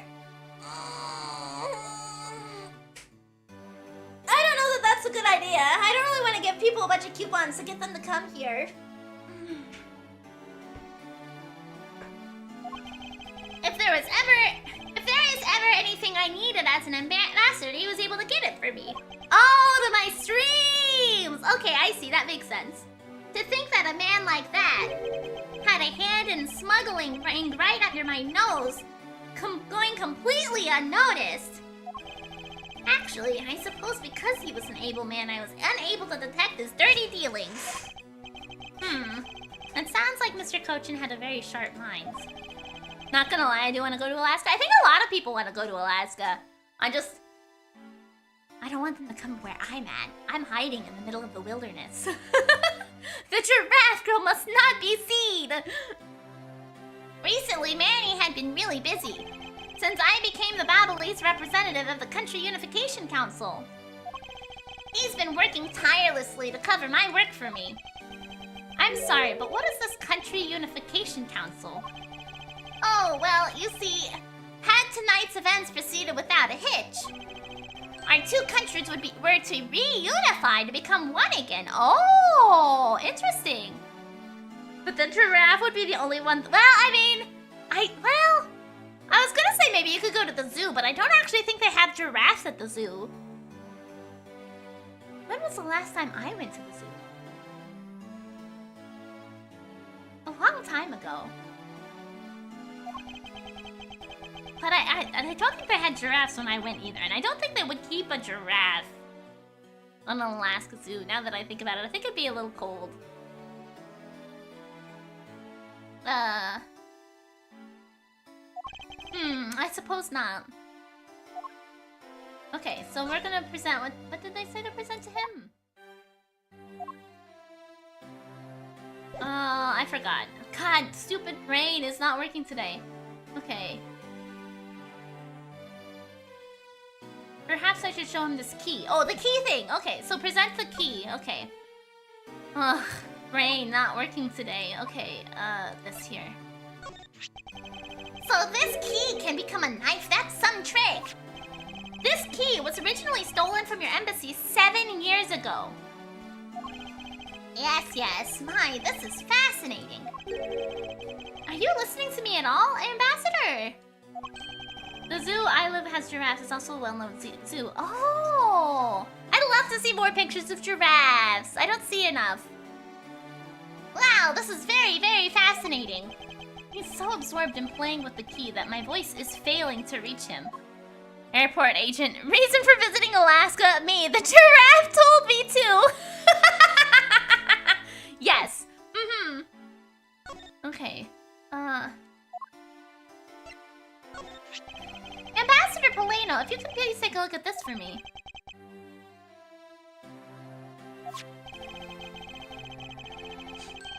The prima duck statue sitting in Alabaster right now actually belongs to Bobble.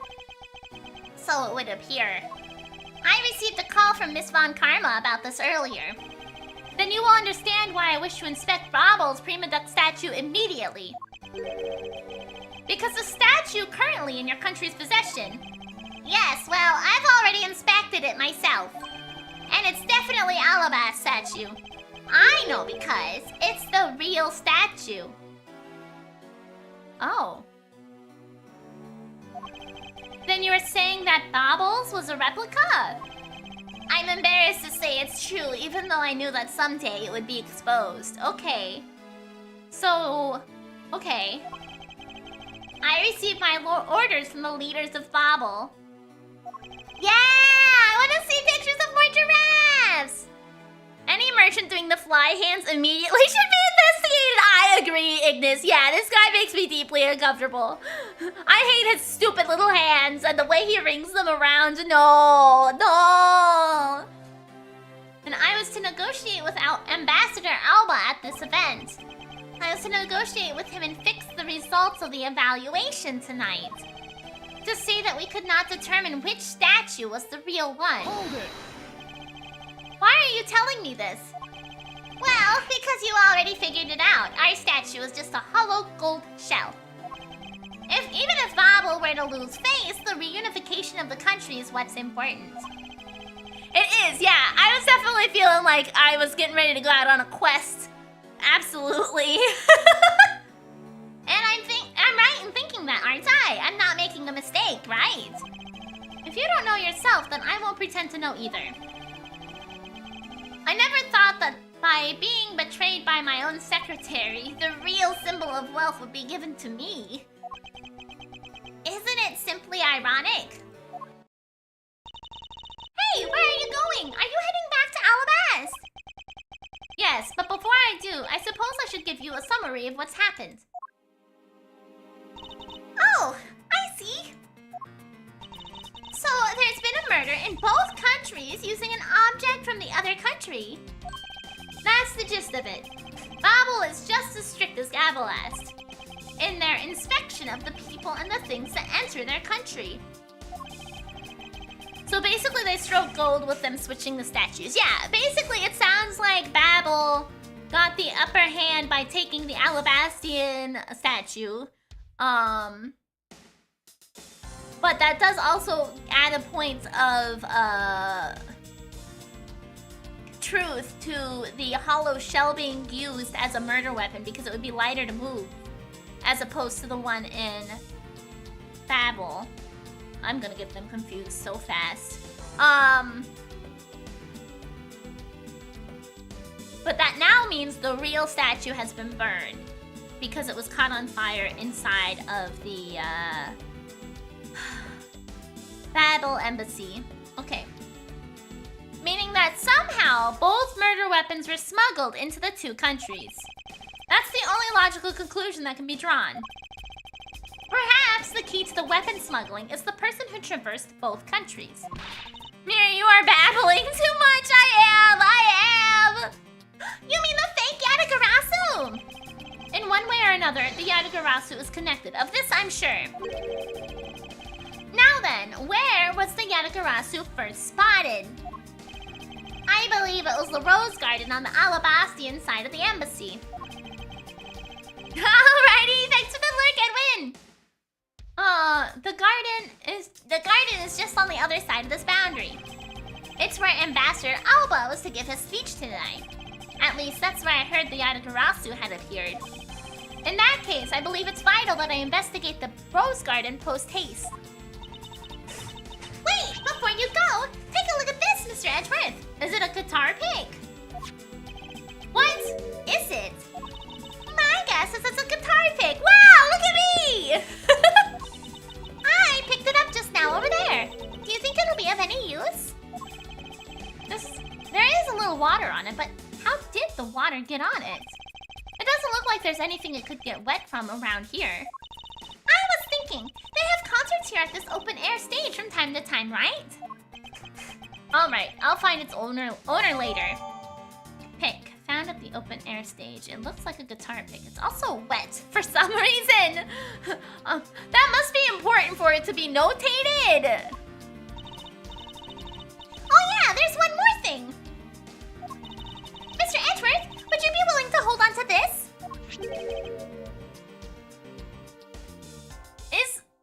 Is that Callisto used perfume? What is this? It's misused perfume. It's the bottle that woman left behind, and I found it 7 years ago. I thought that one day it'd be of use in tracking her down. Okay. So I kept it safe all this time. Thank you. I'll be honored to hold on to it for you. Damn, Miri, you nailed both of them. Yeah, I do have a little bit of a brain still at least, even though I'm surrounded by brain fog today. Okay, this was left behind by Callisto you 7 years ago. Kay has been safeguarding it. It kept its aroma that long? Damn, yeah, I mean, I would be impressed if it did. If I opened it up and it still smelled the same. I feel like it would probably lose its scent after that long. But I guess maybe if she never opened it, it could? I don't know how perfume works, if I'm honest.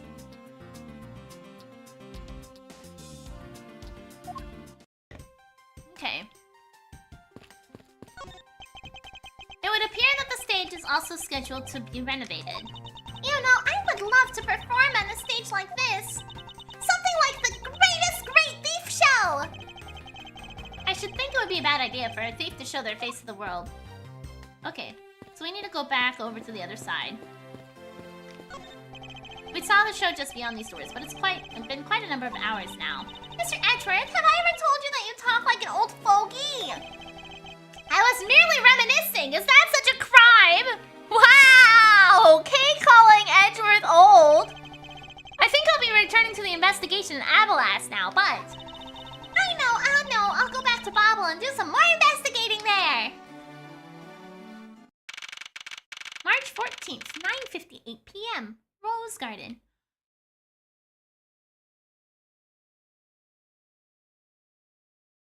Ignis.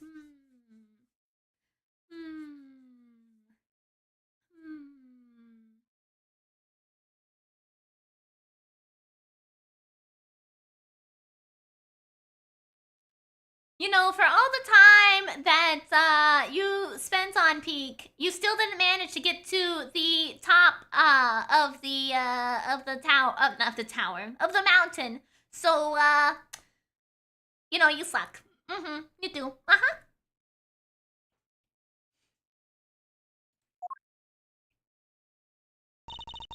I see you're back, Miles Edgeworth. Oh, it was Francisca. I'm sorry, Francisca. I gave you a deep voice. I'm so sorry. How are things in Babel? Oh, well, I can't really say I expected much from Scruffy and that girl. Hearing you talk like an old fogey. No. I'm hip with the kids, okay? I'm a cool cat. I am. The investigation into Manny Cochin's death hasn't really progressed any. However, the investigation into the Yatagarasu has. In my defense, the game kept eating me. I know, I'm so sorry. That was just the only thing I could think of to bully you with. Francisca got a deeper voice than I do. I fixed it when I realized it was her. I know, there was a couple points in my VOD that I had put markers in to go back to rewatch after stream. And I had a point where I watched you literally just get tossed back to like the beginning of Mesa or something for no apparent reason. Yes, the Yatagarasu. Even now, I find it hard to believe. A person who can freely traverse between the two countries at will? Preposterous. That's what I came here to investigate. I heard that this is where the witnesses claim to have seen the Yatagarasu. That's correct. Ambassador Alba was to give a speech tonight here in Alabast. And that's when the Yatagarasu appeared. The shadow of the mysterious thief appeared, and just as suddenly, it vanished. After that, there was the fire at the Bobbly's embassy and the Yatagarasu started. I vow that not a single feather from the Yatagarasu shall escape my diligence. Begin investigation! Rose Garden. Okay. There's an overturned spotlight here. When the Yatagarasu appeared, the audience that was waiting for the speech to start panicked. I suppose that's when someone must have knocked it over. I'm having a tough time visualizing the mass confusion that took place here. I thought to use my whip to capture the Yatagarasu. However, there were people in my way, and I was unable to land even a single lash. I suppose this means that some other poor saps were hit instead. Okay. Is it possible that the Yatagarasu hid in these bushes? Of course not! They're rose bushes! Ruby! Hello! Welcome on in! Thank you so much for bringing your community on by. I hope you had a wonderful time in games and demos! For those of you who may not know me, my name is Miridae the Giraffe. I'm a giraffe YouTuber with a bit of a foul mouth, so I do curse quite often. So that's your warning if that's not really your sort of deal. But I'm eating, yes, absolutely. If you gotta raid and run, take care of yourself. No, there's no problems with that, because that's often what I do. I raid out and like, I need to eat now. So if you gotta do that, take care of yourself and enjoy your meal. I have a little bit of a brain fog today, so I'm a little spacey, extra spacey today. So, I'm sorry if I am stupid or make weird comments because my brain has left the building. Thank you so much for bringing your community on by. We are working through the final case of the first, game in the Ace Attorney, investigations packet. Packet? I don't know, man. My words aren't here. For being a writer, I am very forgetful with words today, and I am very sorry. Head empty. We are investigating and trying to figure out crime. Yeah! Okay. But Miridae, you're always like that. I feel like it's worse today, though. I feel like usually my forgetfulness and my head empty scale is like 5 out of 10. And today, I feel like it's like 8 out of 10. I'm a little bit worse. Not super bad that I forget like within seconds, though sometimes that may happen too. But like, definitely not my usual, I think. Your brain isn't here, your voice isn't here, your words isn't here. What Miri is actually here? My face?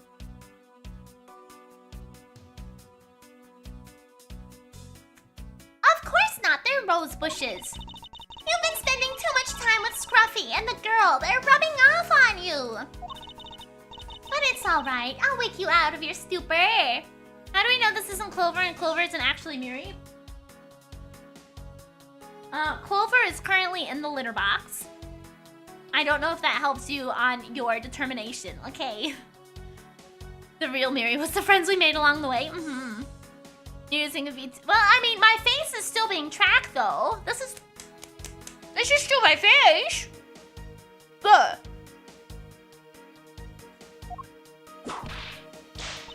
now, the next time you feel like sleep talking, remember that I'll whip you for real. All I tried to do was offer up a possibility, and this is what I get. What's this? The roses are scattered on the surface of the water, creating a pleasant fragrance. It's not just for aesthetics. This pool's water is also used for putting out fires. I see. Oh! The pool stopped filling itself automatically. Oh. The fountain spouts are set to stay open until the pool's water reaches a certain level. If the water is used to put out fires, I suppose it must be refilled to its normal level. Okay, interesting. Which suggests that this pool was used recently somehow in this embassy. I guess I'll take some notes about it, just in case. Part of the rose garden pool. Auto refills when the water level is too low. Ah! Larry! No!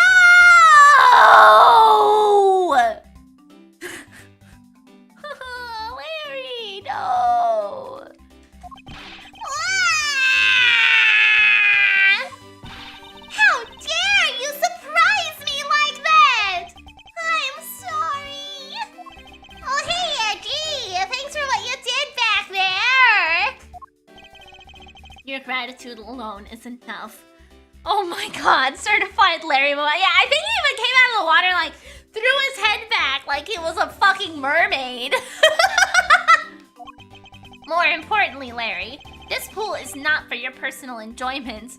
I thought you hated Larry, not hated Larry! Larry is Larry, you know. Maybe it's good you have brain fog right now. His appearance is now double bad, yeah. More importantly, Larry. Oh, wait, I think I read that already. I know that! But you really think I'm the type to just jump into a pool and swim around for fun? Objection! I can't read Clover. Oh, okay, it was just periods. Alright then. Did you, by chance, fall into the pool? Nice guess, but no dice. So, you know my son, right, Edgy? The Iron Infant? Your son? I guess I kinda lost sight of him when I shook hands with the ambassador. And I'm pretty sure he was around here when I last saw him! You imbecile! How can you be so flippant at a time like this?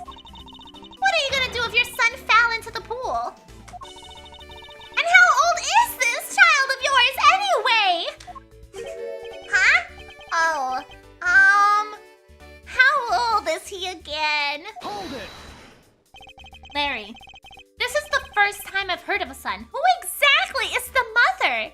Just like my dad in Paris?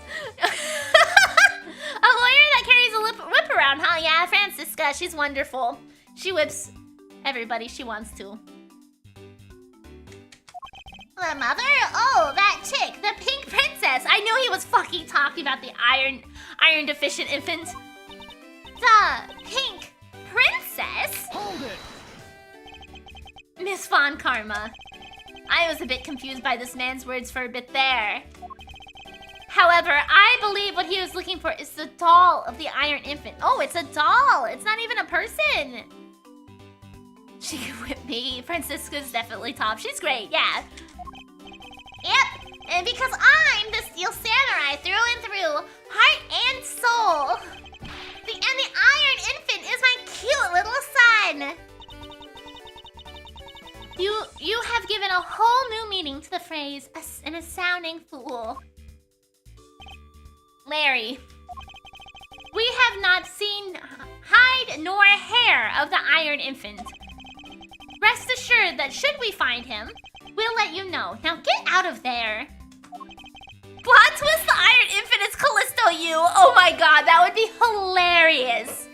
But I mean, at least we know now it's a doll and not a real person. I think, because he called it a doll. So I'm pretty sure it's just a doll. I don't think it's gonna actually be a person. Sounds good. In that case, I'll search over there.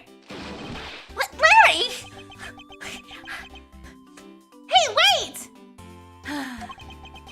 Well, it's not as if he'll swim very far. He'll get very far swimming around in that pool. And though he's unrelated to the murders, he sure knows how to cause a lot of trouble. This statue bears a resemblance to the Prima Duck statue. The plaque says, King Prima Ducks and the Battlefield. How do you have an action show with a limbless doll? I mean, that is a great question. I'd assume the Iron Infant isn't actually like a character that's active in the show and is just a prop. Maybe. In order to save the Queen, King Prima Ducks put his life on the line and went to war. So, Prima Ducks was actually the person of royal blood? I thought he was simply someone imitating a character from an ancient legend. Well, what surprises me is that a real person who looked like the Steel Samurai existed. I suppose there's that too. Okay, I'm gonna go ahead and take another little break here. Get up, stretch my legs, move around a little bit, so I'll be right back.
Alrighty, I have returned. Bum-ba-da-bum-bum. Okay. Bum-ba-dum. Did I save? I don't know if I saved. I'm gonna save.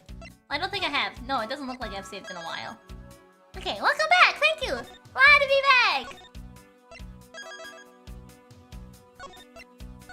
Hello. Hi. Hello.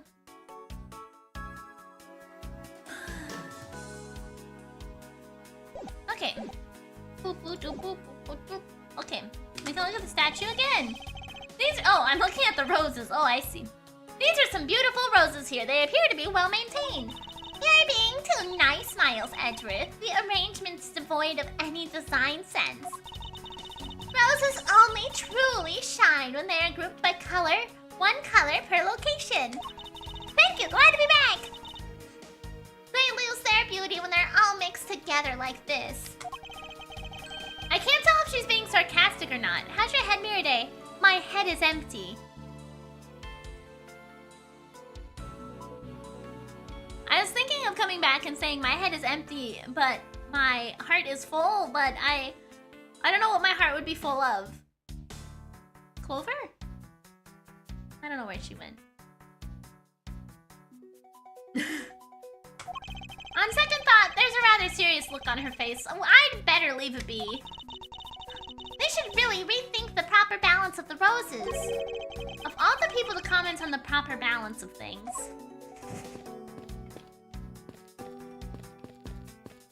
We're just gonna keep ignoring Lang, and we're gonna check out everything else around here. I suppose Ambassador Alba sat in this chair. Ambassador Alba is very elderly. The chair was prepared for him should he have gotten tired during his speech. In that case, why didn't he plan to make a speech sitting down in the first place? The ambassador is also quite prideful, that's why. He sounds like my old principal from grade school. I'm so sorry. I'm gonna get distracted for just a second. Okay, this is a very important thing that I need to do. For no particular reason, actually. It's just something I want to do. I'm a sticker. I'm a sticker. Okay. So this is where Ambassador Alba was to give his speech. The stage was set up nicely. However, where was the audience supposed to sit? Perhaps they were supposed to sit around the edge of the pool. You have become sticker. I have a sticker. Ka! That's such poor planning. If there's no other place than a spot or two by the pool, they really should have made seating arrangements like how the gallery is set up in court. Indeed, you can sense that consideration for the viewers was taken with those. So in the end, the speaker and his audience were to stand the whole time, huh? Yeah! Yes, although I suspect the audience would have liked to sit down after a while. Okay. Is there anything else to look at? Other than these two guys? Don't worry about them.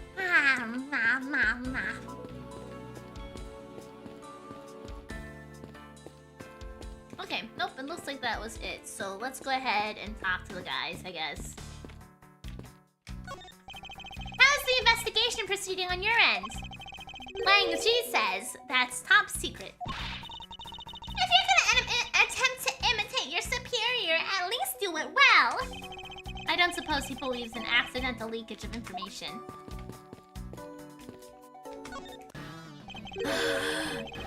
Have you finished checking it out all the bystanders? Yes, sir. And we found 14 counts of pickpocketing, 16 counts of illegal parking, and 1 person ran a light, sir. Don't tell me you didn't find out anything related to the case. Sir, not a single thing, sir. Well, for now, let's just get the other lawbreakers down to the precinct.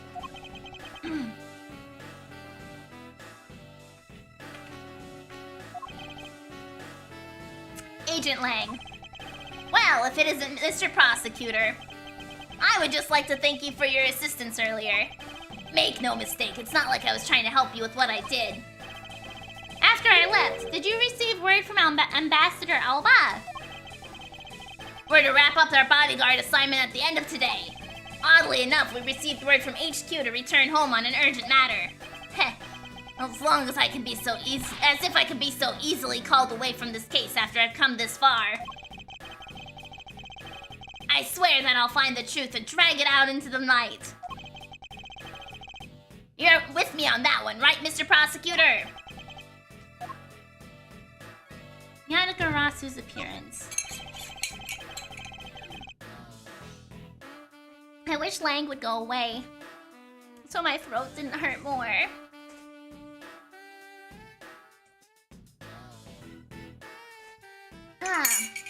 Okay, there we go. You were working as Ambassador Alba's bodyguard at the time. So naturally, you witnessed when the Yadagarasu appeared, correct?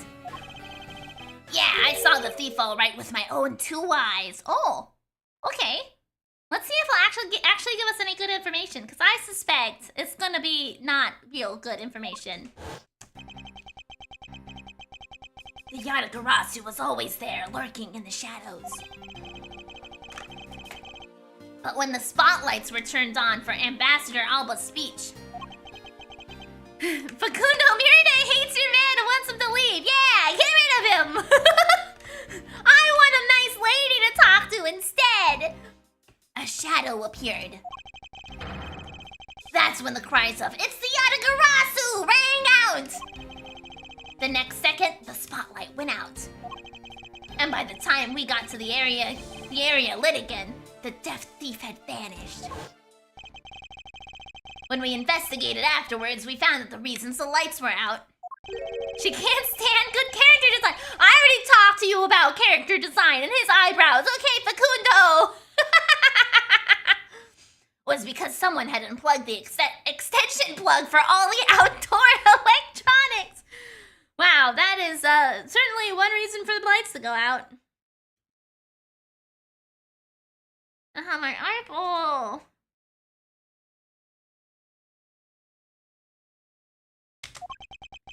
I got a hair in my eyeball or something, an eyelash maybe. My finger too.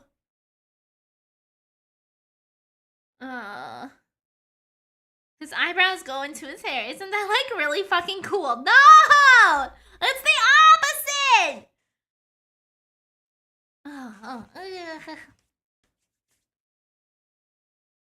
Okay. Whether it was someone doing it on purpose, or simply a guest who had tripped over it, we don't know. But one thing is for certain. The Yadagarasu was here! So you're saying that basically all you saw was the thief's silhouette? Yes. Objection! If all you saw was a shadow, then it's entirely possible that the shadow belonged to someone else. Ha! Good thinking, sis. You might just be right.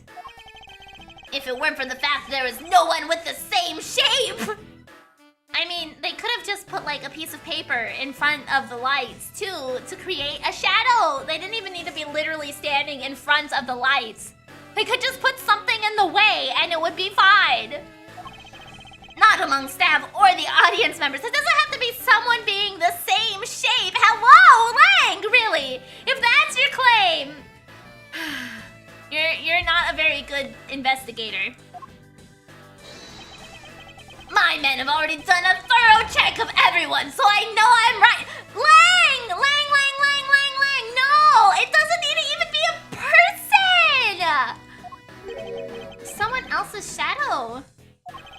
That sounds like a plausible hypothesis.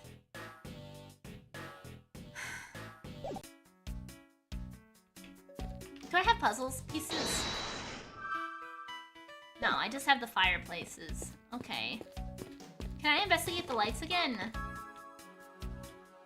No. Let's see, what do I have for evidence?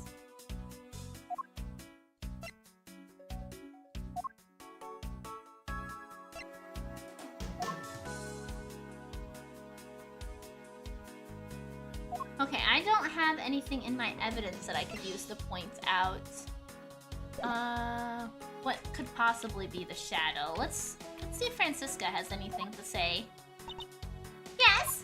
The investigation. Tonight in this very rose garden, the Alabastian Empire Ambassador Kirkus Alba was to give a commemorative speech. A very key commemorative speech at that. And including Agent Lang, the security detail was very tight. But as if to mock our efforts, the Yatagarasu appears. Then, just like that, the thief vanishes and starts a fire at the Babalese embassy. Interesting. And are you sure it was the Yatagarasu who appeared here? Alrighty, have a good one for Gundal! Of course. But to have slip by such tight security, and then disappear into thin air, we will need to conduct a very thorough investigation of this area. Yes, my thoughts exactly. In order to find out the truth behind what happened here, I should start by gathering as much information as I can. Okay. Let's go ahead and save. We've done a lot of investigation. There wasn't really anything I could, got a close-up of. So I must need to present stuff to Lang. Okay, let's see.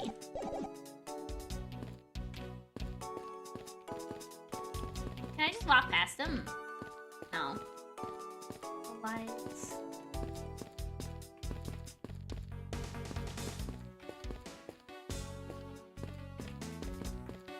Oh, there's this lady I haven't checked out. Okay. A statue of a woman. I wonder if the lady is pouring water. It says that it's a statue of the queen who spoke of love to King Primadux. Well, Miles Edgeworth, it seems that you are lousy at reading a woman's heart. If I open my mouth about a statue and she somehow made the leap to that. The suddenly appearing and disappearing shadow of the Yatagarasu. I believe I figured out its true origin. Yeah, something just blocking the lights. I expected no less from my subordinate. Now let's hear what you know on the subject. What really casts a shadow of the Yatagarasu? I'm gonna guess it's this statue, because we've got two lights over here. And we got one light over there on the lady, right? I'm gonna guess this guy. Take that! The suddenly appearing and disappearing shadow of the Yatagarasu. Is it not possible it was created by this statue? Objection! Are you playing me for a fool, Miles Edgeworth? This statue bears absolutely no resemblance to the shadow of the Yatagarasu. You are correct. However, that statue is but one part of the whole picture. What do you mean by only one part? What is the other part of the real form of the Yatagarasu shadow?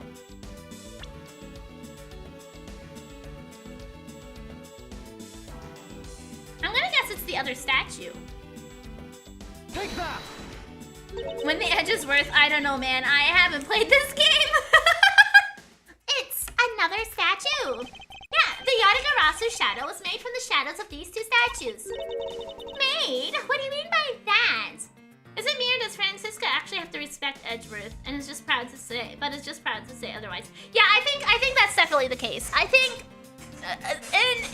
based on their history, they're basically like adoptive siblings of each other. So I think she does respect him and she does hold him in high esteem. But she also feels like she has to be the best. So she puts down everybody that she holds highly to make herself feel better. It's kind of what I think is the basis behind her character design. Not design, but personality.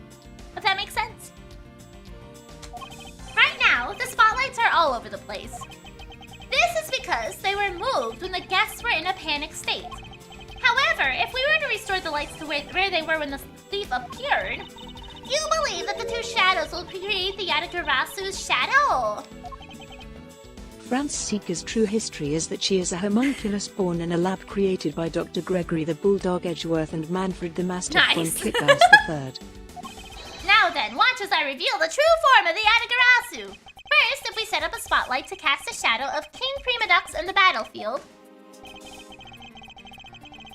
the shadow of the king statue would appear on the backdrop of the stage. Likewise, if we set up a light on the queen who spoke of love to King Primadux, her silhouette would also appear on the backdrop of the stage. Aha! So if we were to combine the two shadows, it looks nothing like the Yatagarasu shadow! Yeah, it looks like a unicorn person! Miles Edgeworth, how do you explain this grotesque shape? Calm down, Francisca! The way the lines needs to be shown on the queen statue is wrong. What do you mean by that? I believe that the whole of the king's shadow needs to be used for this to work. However, in the case of the queen, I don't believe her whole shadow is needed. Rather, the person who created the shadow only used a part of her shadow. One part? Yes, and that part alone is enough to fill up the rest of the Yatagarasu shadow. Why didn't you say that in the first place? You're right, I apologize. Now, what part of the queen statue is used to complete the Yatagarasu shadow? Her hand. Take that! Think back to what is missing from our shadow. Yatagarasu! Is that something to be happy about? I'm so confused with the Japanese. So the Yatagarasu in this case is like a phantom thief. It's, yeah, you're right. 5 long, thin areas, correct. Now what does that remind you of? Ah! That's right, it can be none other than the shadow of the queen's left hand. Francisca, can we please adjust the spotlight's position so that it only shines on the queen's left hand? Alright, let's give it a try and see what we get. It's... Yeah, this is exactly like the shadow I saw. The culprit must have changed the spotlight's positioning beforehand. And then pulled the plug after people saw what the culprit wanted them to see. In their panic, the guests must have moved the spotlights around, which we can assume was also part of the culprit's plan. By the time the lights came on, the Yatagarasu's shadow has vanished, which means that the shadow was a construct from the very beginning. So you see, the Yatagarasu never did visit Alabas tonight. The only country that the thief visited was Bauble, although it can be assumed that the Yatagarasu had an accomplice in Alabas. Alabas! An accomplice? But who? I haven't figured that out yet, but I assume it was the person who set up the shadow show. I sense the biggest clue yet to solving this case is the existence of this accomplice. Investigation complete! Yay! I got my health back! How's the investigation going? Who is this? Is this gonna be the old man? Oh, it's Bad! Detective Bad, have you come to join us in investigating the Yatagarasu? I've left the murder in Agent Lang's charge. And my only target from the very beginning is the Yatagarasu. So yes. So, what have you found out? I got a piece of evidence. May I see it? Sure, but you might regret it. Oh! We're here because we're ready to face whatever may come. So, if you please. When people heard the commotion, bystanders started gathering. And one woman claimed, I'm telling ya, I'm a genuine international journalist! I swear to fucking Christ! surprised if Lana pops her fucking head out of here and it's like, hey y'all, I'm back. I'm gonna like be upset. I'm gonna be upset. Is this just the case of bringing back old characters?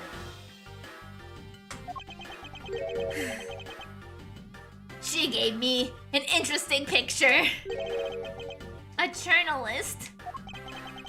Well, actually, she's a freelance cameraman. We already saw her. So we know she's definitely fucking here. This is the photo I got from her.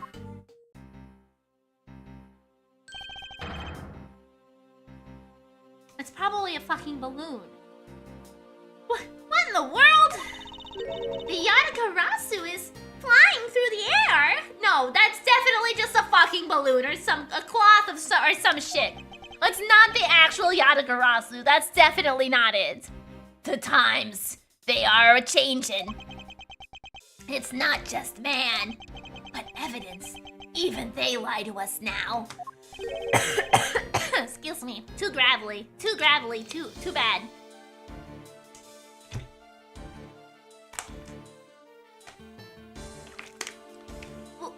When was this photo taken? Apparently right after the fires on the 4th and 5th floors were put out. It was taken from a nearby building that you can see the embassy from. I see. So this was taken after the fire. So it's probably just a burnt flag or something. Was snacking during the last break. What did I miss? Not a whole lot. We, pointed out that, you know, shadows exist without people having to look like things to Lang. We taught him that shadows are a trick of the light. And, we got a very important piece of evidence from, specifically, probably, Lada. But I swear to God, I hope she doesn't come and talk to me. The blur in this picture, took off from Babali's embassy. Flew over the boundary and headed for the embassy of Alabast. Objection! Lada is here too. I mean, we found her the first day we got into this case. We saw her standing in the corner talking about something. And he just said that he got... What did Bad specifically say?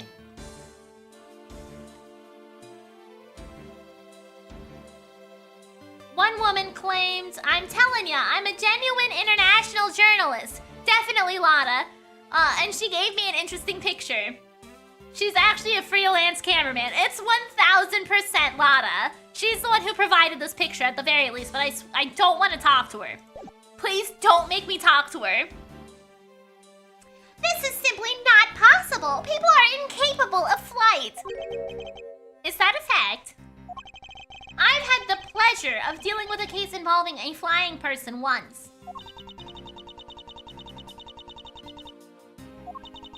Actually, come to think of it, I've come across a case like that as well. Too, actually. But I want you to talk to her. Well, I don't want to talk to her. Maybe it happens more often than we think. Am I up to the task of solving the mystery behind this photograph? Well, the Yatagarasu took off from Babali's embassy, so I should start from there. Francisca, I need to return to the Bobble investigation for a bit. All right. Bum-ba-da-bum. I'll continue investigating on this side of the building. All right, I'm counting on you.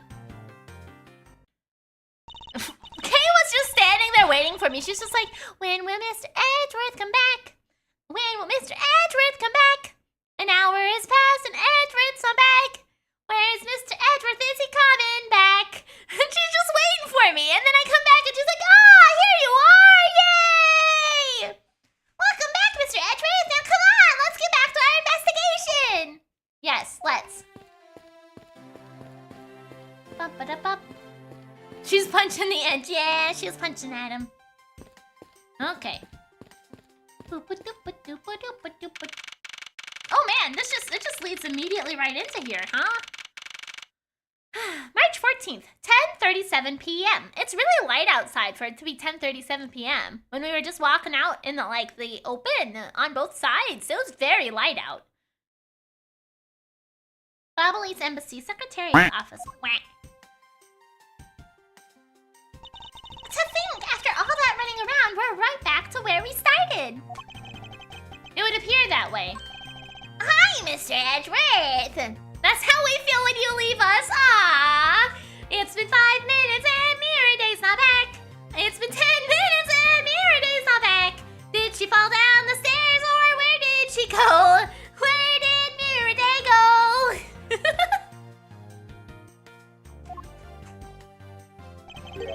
Have you found Manny's killer yet? I'm terribly sorry, Ambassador Palino, but I have yet to find his killer. Then I guess his murder really was the work of the Yatagarasu. Let's get one thing straight. It was the work of the fake Yatagarasu. The real Yatagarasu is a noble vigilante who is only out to steal the truth. Miss Faraday, please don't make such a sad face. Ah! If there's anything I could do for you, all you have to do is ask, all right? Mr. Polino. Actually, there is one thing you can do. Will you allow us to take another look around? We didn't have enough time to conduct a thorough investigation earlier. Oh, sure. Please feel free to investigate to your heart's content. Stop with the fucking hand thing, you weirdo! Also, there are a few questions I'd like to ask you personally, Ambassador. If it will bring a smile back to Miss Faraday's face, then I'll gladly answer anything. Thank you, Mr. Palino! You're a total gentleman! Ha ha ha! You don't have to waste such nice words on me, little miss. You can't sneeze on his hand skills, though? No, I hate his hands! They're so, awkward! Hey, Sir Palino! Those two sure got chummy awfully quickly. You know, it's easy to say we're going to investigate, but where should we begin? We should probably start by comparing the state of this room before and after the fire. And then we should look into the matter of the suspicious person you spotted. Yeah, when I came into this room, that person was already gone. But I'm willing to bet that the person I was chasing is Mr. Cochin's killer. We don't know that yet. However, it's hard to believe that person is unrelated. Furthermore, because the key the Yatagarasu stole 7 years ago was found here, it signals that perhaps Miss Yu is also somehow involved. I knew it! That woman is almost definitely Mr. Cochin's killer! Yet again, we don't know that. There are too many mysteries to be solved here. Speaking of the Yatagarasu and mysteries, I received the most mysterious photo from Detective Bad. Uncle Bad? He's taking part in this investigation too? Yes, he has been chasing after the Yatagarasu for all these years. Uncle Bad? Now then, I was told that this photo was taken just after the fire. What? That kind of looks like the person in the long coat I was chasing. Does this mean that I was chasing the fake Yatagarasu after all? I don't know the answer to your question, but I don't think people can fly either. But this could be how the person escaped. Well, we'll need to investigate a bit more before we can say anything about that. In any case, let's not dawdle anymore and pick up our investigation where we left off. Begin investigation. The Secretariat's office. I want to check out the Prima Duck statue. Can we lift it up? I'm very curious. This is really valuable, right? Sun King 56, thank you for the follow. The Yatagarasu were the ridiculous puzzles we had to solve along the way. That's what they say. Hold it! Hey, you're not seriously considering the theft of the statue, are you? No way, Mr. Edgeworth. I wasn't thinking about anything like that. I was just calculating in my head how much a statue is worth. That sounds mighty suspicious to me. Okay, I'm gonna have a little swig of water. Okay, nope, we just talked about the statue, I guess. I wanted to pick it up. I wanted to see if Edgeworth could pick it up. I'm curious about the weight of it. Okay, we got the body gone now. And we can go over to the window. You can see the Alabastian embassy through this window. So, where were you when you were investigating over there, Mr. Edgeworth? Not Faye? No, Kay. Committing giraffe crimes? What do you mean giraffe crimes? Actually, I'm gonna toast these. Take my sweater off really quick.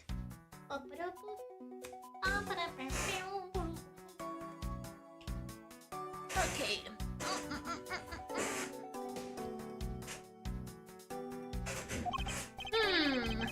You can see it from here. I was there on the 5th floor. Stealing things that are bigger than you. No, Kay is bigger than the Prima Duck statue. And I'm so big. I can't steal things that are bigger than me because that would be very few things because I'm the biggest giraffe ever, okay? That's where Damask 2 was killed. What? You don't mean the Mask White Hollow Star Damask the Second? Aww, poor guy. As a fellow second-generation thief, I can't turn a blind eye to this! Even though Damask Second was merely an imposter of the original. The statue is clearly bigger than you, Shorty Day? No. You're wrong. See, look. Even without making myself bigger, I could be the statue, actually. See, look. Hi! I'm the Prima Duck statue, okay? I'm the Prima Duck statue. Okay, you must bow before my feet and worship me because I'm a relic of a country.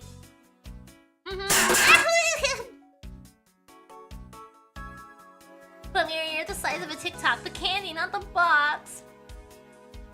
No, I'm big. See, I'm already bigger than the Prima Duck statue. I even made myself smaller to overlay it. Okay, see, I'm bigger.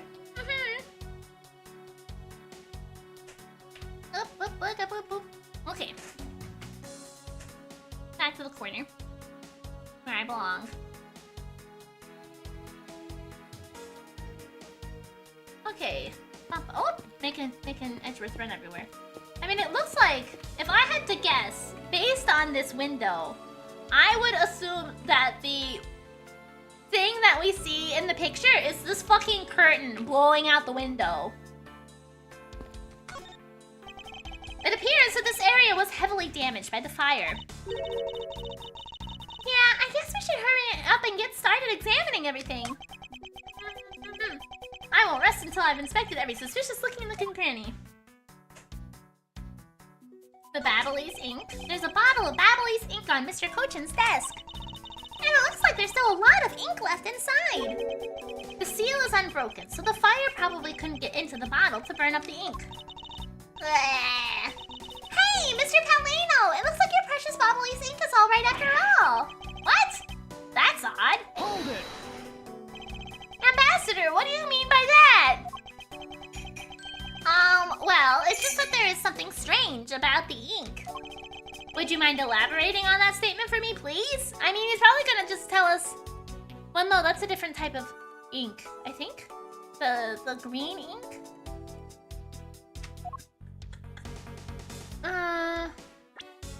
Is it ink? Oil. Oil and ink are two different words. Oil and ink are two different words. Okay. Now I want to continue looking at this until every nook and cranny is investigated. So I guess embassy phones are just like normal phones, huh? Well, what did you imagine them to look like? I'm ink a- God damn it, I can't read! I'm oil AMA. I mean, everybody's got oil. Everybody has oils, you know? That's why we get pimples. It's because the oils of our skin. I know it was a foreshadowing, but I wonder about the fire we saw at the start of the chapter. Well, the other part, too, is the start of the chapter foreshadowing that we saw has Edgeworth saying, Kay, why did you do this? So, like... That's different from when we actually saw the fire happen at the beginning part of this trial. Or not trial, of this case. So I'm wondering if there's another fire that Kay does cause. or if they were just trying to do that to like hook the player into playing more. Because I mean, that's the whole reason you really do foreshadowing and cliffhangers and stuff, is to try to make the person who has purchased the media continue to consume that media, right? That's why cliffhangers exist, is because it makes you want to continue to read or watch the thing.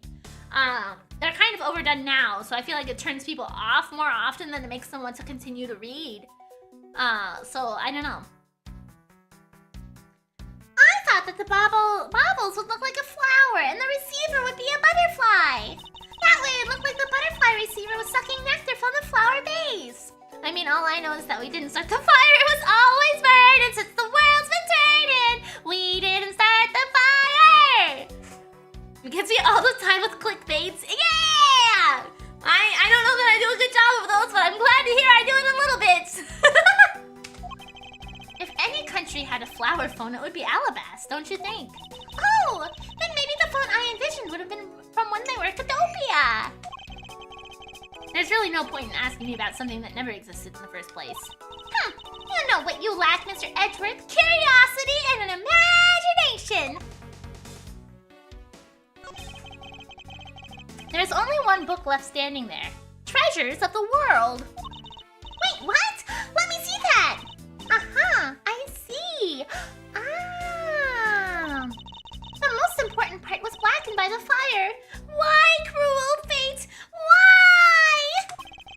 It looks like the map of where the treasures are located has been burnt. Manny Cochin. His name is written here on the nameplate. Why would they put a nameplate with your name on it in your own office? I suppose it's to inform people in case they walked into the wrong room by mistake. Do you think maybe it's also there to remind you of your own name if you forget? Well, either way, it's never a bad thing to set a nameplate on one's desk. It looks like a bunch of flyers with coupons attached to them. Bauble sure gives away a lot of different coupons. Maybe I should create one of my own. I could call it the Great Thief Coupon. Miri could need a nameplate. I mean, arguably, I do have a nameplate on all my social medias. You know, I'm Miridae the Giraffe on Twitch, and I'm Miridae on YouTube. My name is plastered everywhere on my socials. Isn't that all just nameplates? Coupons. If it's a coupon, like waiting in a queue, would that mean that you're waiting in line to be stolen from if you were to get a Great Thief coupon? But you forgot to add short. Well, short is a descriptor. It is not my name and title, okay? My name is Miridae. The Giraffe is my title. But short is a descriptor that does not fit me, okay? The 5-finger kind. What else? I'd steal an extra thing or two for the bearer. Things such as Mrs. the Giraffe. No. The Giraffe is my title, okay? What about the Miri shorts? Okay, you got me there. Such as the truth? What else would I steal? What I wouldn't give to have a mountain of your coupons right now.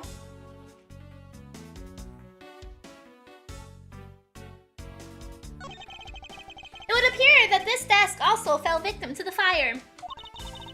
But it doesn't look too damaged. Oh, I think we can rifle through this drawer a little bit.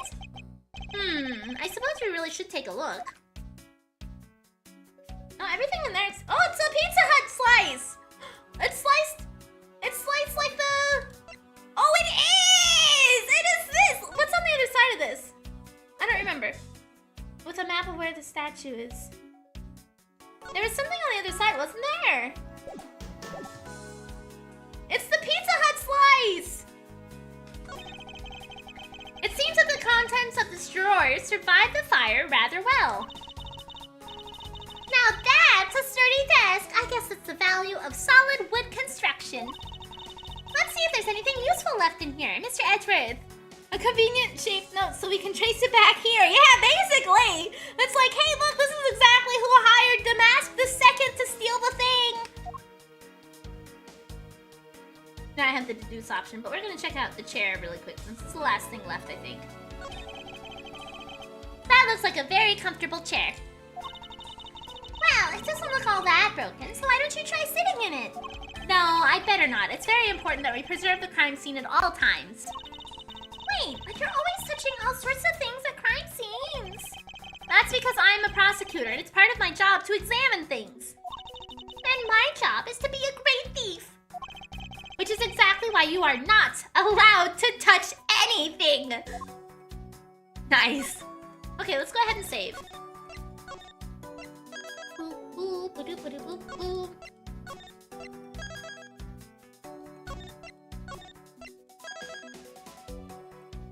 Okay. And then we're gonna deduce the Pizza Hut slice. Is this spot somehow connected to any of the evidence I hold? Yes. The Pizza Hut note. Eureka! The shape of this notepad matches the shape of this note we found. Hey, you're right! What is it? It looks like something straight out of Monument Valley. Ah, yes, that notepad is a souvenir from somewhere in your country. We've been collecting them for the purpose of studying them, you see. Yes, I do. You do seem to be quite passionate about it. Oh, would you like to see my souvenir collection? I'd love to show it to you. Are you sure they haven't been burnt to a crisp by the fires? Ambassador Paleno, I wonder if you might recognize the handwriting on this note. This looks like Manny's handwriting. I see. In that case... Oh, did you figure something out? This note was found in Alabast. Specifically, it was found being firmly grasped by the murdered Demask II. Demask II? Then this note... Yes, it was a request from Mr. Cochin for Demask II to steal the Prima Duck statue. What? Manny tried to steal Alabast's Prima Duck statue! We would know for sure if we could run a handwriting analysis. Ambassador, do you have any documents that were written by Mr. Cochin? Yes, I can gather a few and give them to you. I'll have to ask Detective Gumshoe later to run the analysis. I can't believe that Manny would even think of doing something like this. Do you have any idea as to why he would have requested the theft of the statue? There is one possibility, but mind you, it's just my personal speculation. Anything you can tell me would be of great help, Ambassador. Okay, now I gotta go back to talking to the Ambassador, I guess. Can I look back at this? This safe wasn't open at the time of the fire. You can tell because the inside wasn't burnt, right? Yes, and thanks to the safe's fire resistance, the smuggling evidence was preserved. Aren't safes great? They always hold the wonderful promise of treasures within! Well, this one certainly did have a few inside. Is there anything else to investigate around here? Oh, there's a pile of rubbish on the floor we can look at. Ambassador Paleno, would you happen to know what these charred remains are of? I don't know actually. But I don't think there was anything there that should have been flammable. So it remains a mystery as to what was burned here. Ambassador Paleno, what exactly used to be here? That used to be a stack of brand new pamphlets. But it looks like they were all burned up. Guess we'll just have to reprint them. But no matter how fast we reprint them, they always disappear so quickly. Is the Babalese tourism industry really that hot right now? Of course. Although recently, the most popular vacation destination has been the Republic of Virginia. You know, if there's anything I've learned from Ace Attorney Games, it's that to be a good detective, you have to have a child sidekick and to stay away from women, which is things I learned from Batman way earlier. Yes, those are very important things to remember, absolutely. If you get, well, I mean, I don't personally want a child sidekick, so I guess I can never be a good detective, which is great. Maybe... I mean, I kind of act like a child sometimes, so maybe I could be the child detective, but of legal age. The child sidekick, rather, not child detective. makes you a bad pansy detective? No, because I detect pansies, you see, so I don't need a child sidekick specifically. Child sidekicks should stay away from pansies. Unless they're their own pansies, I guess. They probably also need pansies, but anyway, as a detective, I don't need a child sidekick in that avenue, okay? But we refuse to lose to them, so we've been hard at work promoting Babal. Interesting. Well, I just recently returned from a trip to Virginia myself. Miri, you're 100% Maya. Yeah, I know. Yep, exactly. That is so accurate. I came back to pansies. I mean, who doesn't come back to pansies, right? Child day, kid day. No! I am not small. Miri, why the fuck do you look like a sticker? Because I wanted to be a sticker today. I did. I decided I wanted to be a sticker, and there was no rhyme or reason for it. That was just a decision that I made. It was alright. I probably shouldn't bring up the fact that I was a suspect on the flight home. Okay, we still don't know where the blade of the Bobble's knife went. Could it be that the killer walked away with it? It looks like all the souvenirs suffered some damage from the fire. I just don't believe it! Murder on top of arson! Cause Miri sticks to a routine! I don't know if that's a compliment or not. What a disgrace to the name of the Yatagarasu! The fake Yatagarasu is guilty of much more than just theft, it seems. I know! Because if it were me, my first priority would have been to loot this bookshelf! You would steal ordinary souvenirs that you can buy virtually anywhere. You can't buy them anywhere! Each one is a specific location and has its own value! And it seems that the memories attached to them are the most valuable of all! But you could really rob someone of their valuable memories just like that. No! Because even if I take the souvenir, I can't take the owner's memories. People are oh fuck! I hit my elbow on the desk. People are saying sticker, but the white outline is making me think of Paper Mario. I mean, I could make it a little bit more stickery. Give me a second.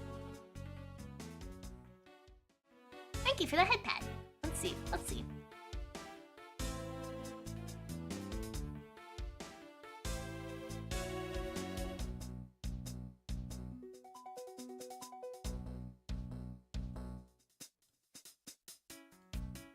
There. Now I have a black and white outline. Actually, that might make me more Paper Mario-y, but whatever.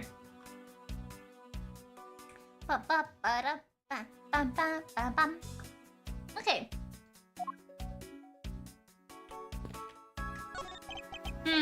A grandfather clock. This one resembles the one in Alabast. Successfully failed, yes. Oh, that clock has been with us since we were still Cadopia. That is one big clock! Hey, does this one have a bird that pops out like a cuckoo clock? Haha, I'm sorry, but no. Miri is the one sticker you don't know where to stick because no notebook is good enough, so you never end up using her. Yes. That's what happens with most of my stickers too. Oh, but I'm sure you'll love its chime. Really? It's gonna be 11 soon, so maybe I'll get to hear it then. Is it that time already? Time sure flies by when I'm involved in an investigation. Oh, it's not that late. The night's only just begun. Hey, it's not good for you to stay up late, you know. Edgeworth, don't lecture me. Stop it. Okay, let me stay up till 2 a.m. every night. Stop it. Yes, Gramps. I really am the kid sidekick. I really am the child sidekick. Now then, Ambassador, I'd like to ask you about your movements before the fire broke out. Before the fire? Which fire are you talking about? Which one? There was more than one tonight. Huh? Oh, I see. I guess you didn't hear about it. And you got the perfect size for a sidekick. No. We had 2 fires here at the Bobble's embassy tonight. What a bother all of that was. Okay. So,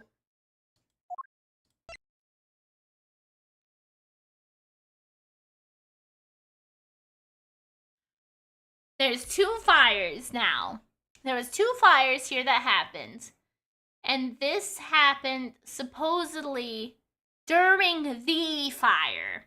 So which fire did this photo get taken during? Because we got it from probably Lada.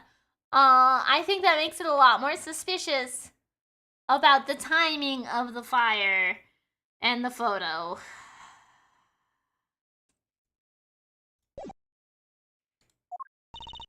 Wait, but the only fire we know about is the one after the Jam and Ninja show. Also, not only Miles belittling Nick later for being surrounded by children, but he does the same thing. So the thing is that this game takes place after the rest of the trilogy. So this is the 4th games basically in the timeline of Phoenix Wright. And the Ace Attorney stuff. Thank you, Oscaria. So this is probably after he belittled Nick, I think. Ah, well, the first occurred at the start of the Jam and Ninja show. Luckily, on the 4th and 5th floors of our only the 4th and 5th floors of our embassy caught fire. Not wanting to cause a panic among theater goers, we decided to keep it internal. This isn't the timeline of when Edward went to America. Well, I mean, so in the timeline of everything, we as Phoenix, we are in America. The Japanifornia or whatever. I'm pretty sure. But yeah, this is after the stuff that happens because he makes references during the that of things that took place during the 3rd game. Okay. Then the fire after the Jam and Ninja show was the 2nd one of the night. Exactly. So the fire I witnessed was the 2nd one. Okay. Come to think of it, didn't Detective Bad make reference to the first fire? When was this photo taken? Apparently right after the fires on the 4th and 5th floors were put out. Okay. Oh, I don't know. Trucy is from Apollo Justice. We haven't gotten there yet, so maybe you're right. I don't remember exactly what happens in those games because it's been a long time for those 2. I suppose this means that the photo was taken just after the first fire was put out. Okay, photo taken after the first fire on the 4th and 5th floors. Okay. I'm glad that question was answered because I did not about that. Okay. I'm gonna go ahead and take my break a few minutes early. So I will be right back. Bum-ba-da-bum. Gonna stand up, stretch, move around, run ads, etc, yada, yada, yada.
Alrighty, I have come back.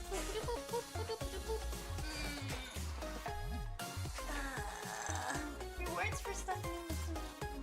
Oh, sweet. Is that like a permanent thing or just a temporary thing? Okay. Alright. Thank you. Glad to be back.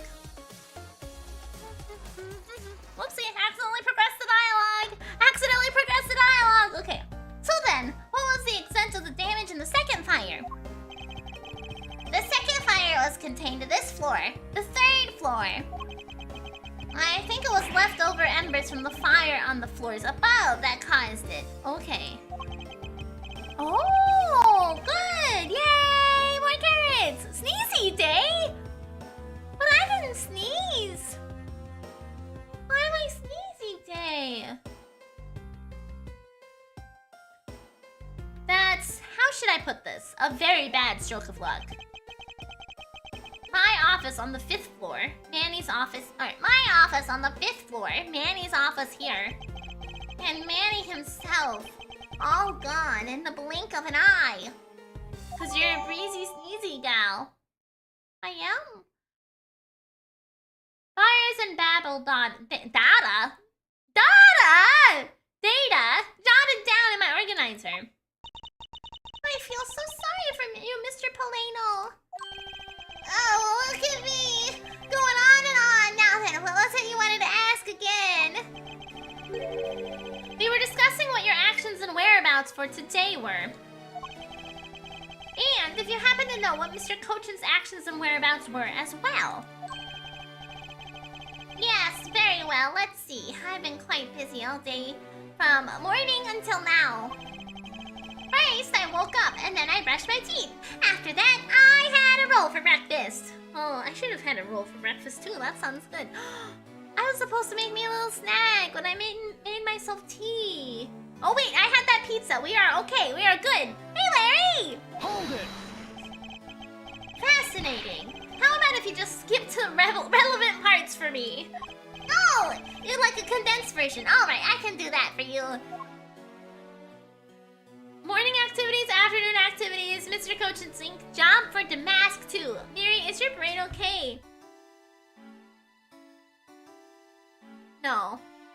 I am too spacey today. I told you I was spacey day today, okay? I warned you all that my head is empty, okay? Morning activities. I think that question answers itself, yeah. So, what did you do and what did Mr. Cochin and you do this morning? Well, Originally, we were supposed to meet and shake hands with the Jammin' Ninja. But Manny and I wanted to turn it into a photo op, so we were tidying up his office. You helped clean Mr. Cochin's office? Why were you not cleaning your own? Oh, I think I forgot to mention this, but my office is currently undergoing renovations. Oh, okay. Novelty's embassy is undergoing renovations from top to bottom. Which is why both the Prima Duck statue and the Bobbly's knife set are down here. Okay. I see. Oh, but the tidying didn't take much, really. We just burned some files we no longer needed and expired coupons in the fireplace. I bet cleaning up the fireplace must have been a real pain though, huh? About that, I kinda forgot to clean the ashes out. Ha ha ha!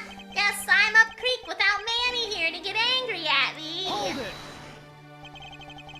An ambassador like yourself has been on the receiving end of a secretary's anger. Oh, he was very good at being mad. Why, even just this morning he got mad at me. Man, I really do. The more we watch this guy in his various animations, the more I feel like they just found a fly. And they were like, this fly is gonna be this man. This guy is gonna be a fly. He's just gonna wrinkle his little hands together all the time and he's just gonna be a fly man. I spilled some Bobbly's ink onto the back wall when I was burning the files, you see.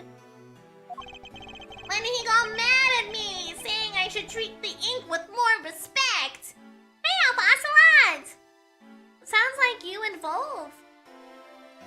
Me getting yelled at by Wolf? Is that what you're saying? Alpha Ocelot, Alpha Ocelot, Alpha Ocelot.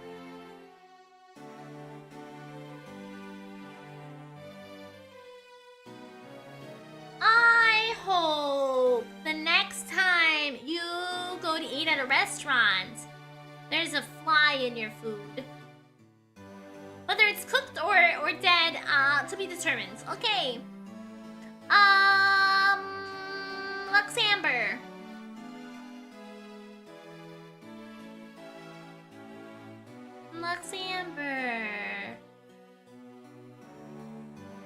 I hope the next community peak night you have to sacrifice yourself for the run. Just like Rai Choo sacrificed himself so that you can complete the run, the first run that we did, so we could get to the top of the mountain. Larry, did you know that Larry in Phoenix Wright has shown up in this specific case like 4 times? And every time I'm disappointed by his appearance! That's how people feel about you, Larry. Not really. I like you being around. You make me laugh too. Hey, I did great. I saved you all. You did. You carried that run, Luxembourg. You're right. You carried that run. You did.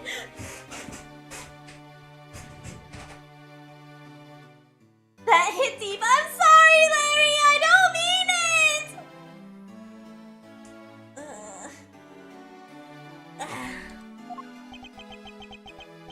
Talk about the boss getting bossed around. Oh. Ambassador Paleno's testimony spilled Babbly's ink onto the back wall while fires were burning in the fireplace. Left ashes there. Miri's been getting extra mean lately. You guys wanted me to get better at bullying, and now that I'm getting better at bullying, you're all like, wow, Miri's so mean to me. This is your fault. You have caused all of this damage yourself, okay? You've caused your own emotional damage. Alrighty, Alcor, have a good one. Thanks for hanging out. Wolf. Of course you got left behind because you were too much dead weight. No, the only benefit you had was being someone's meal. Miri found a bully coach who would never. Oh, I'm just remembering things better. Okay. It's Schrodinger's getting bullied. That's about what we did this morning, just some cleaning. Don't tell me you had no other work to do. Being an ambassador and all. Afternoon activities. Wolf was the emergency rations.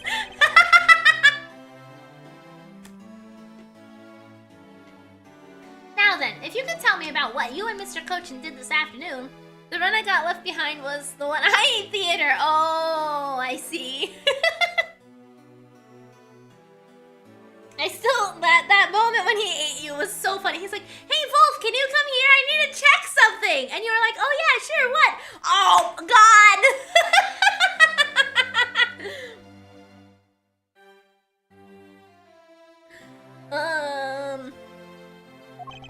Well, Mary and I went down together to the Theatrum Neutralis.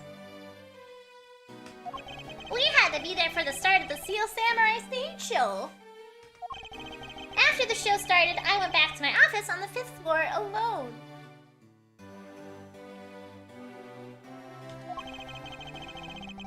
So they were together until the start of the Steel Samurai show. How do you actually eat someone in Peak? I don't... It's kind of funky for me specifically because of my third person mod, so I actually have to turn it off and go into first person to do it. But when you're hungry enough that you can eat someone in Peak, everybody you can eat looks like turkeys. And then you just walk up to them and eat them. He tried to stop me from eating him by force feeding me, but it wasn't enough. Amazing. A little while later, I had straightened myself up a bit and returned to the theater. Because I was to take part in the photo op on stage at the end of the show. When she gets to 75 plus hunger, people turn into turkey. Oh, okay. Yeah, I did it once for the achievement with my friends, because we were achievement hunting. And I haven't done it again. So I don't really know about all the, like, specifics. There was a commemorative photo op at the end. It was a fantastic photo of the three of us. Ambassador Alba, the Steel Samurai, and myself. Okay.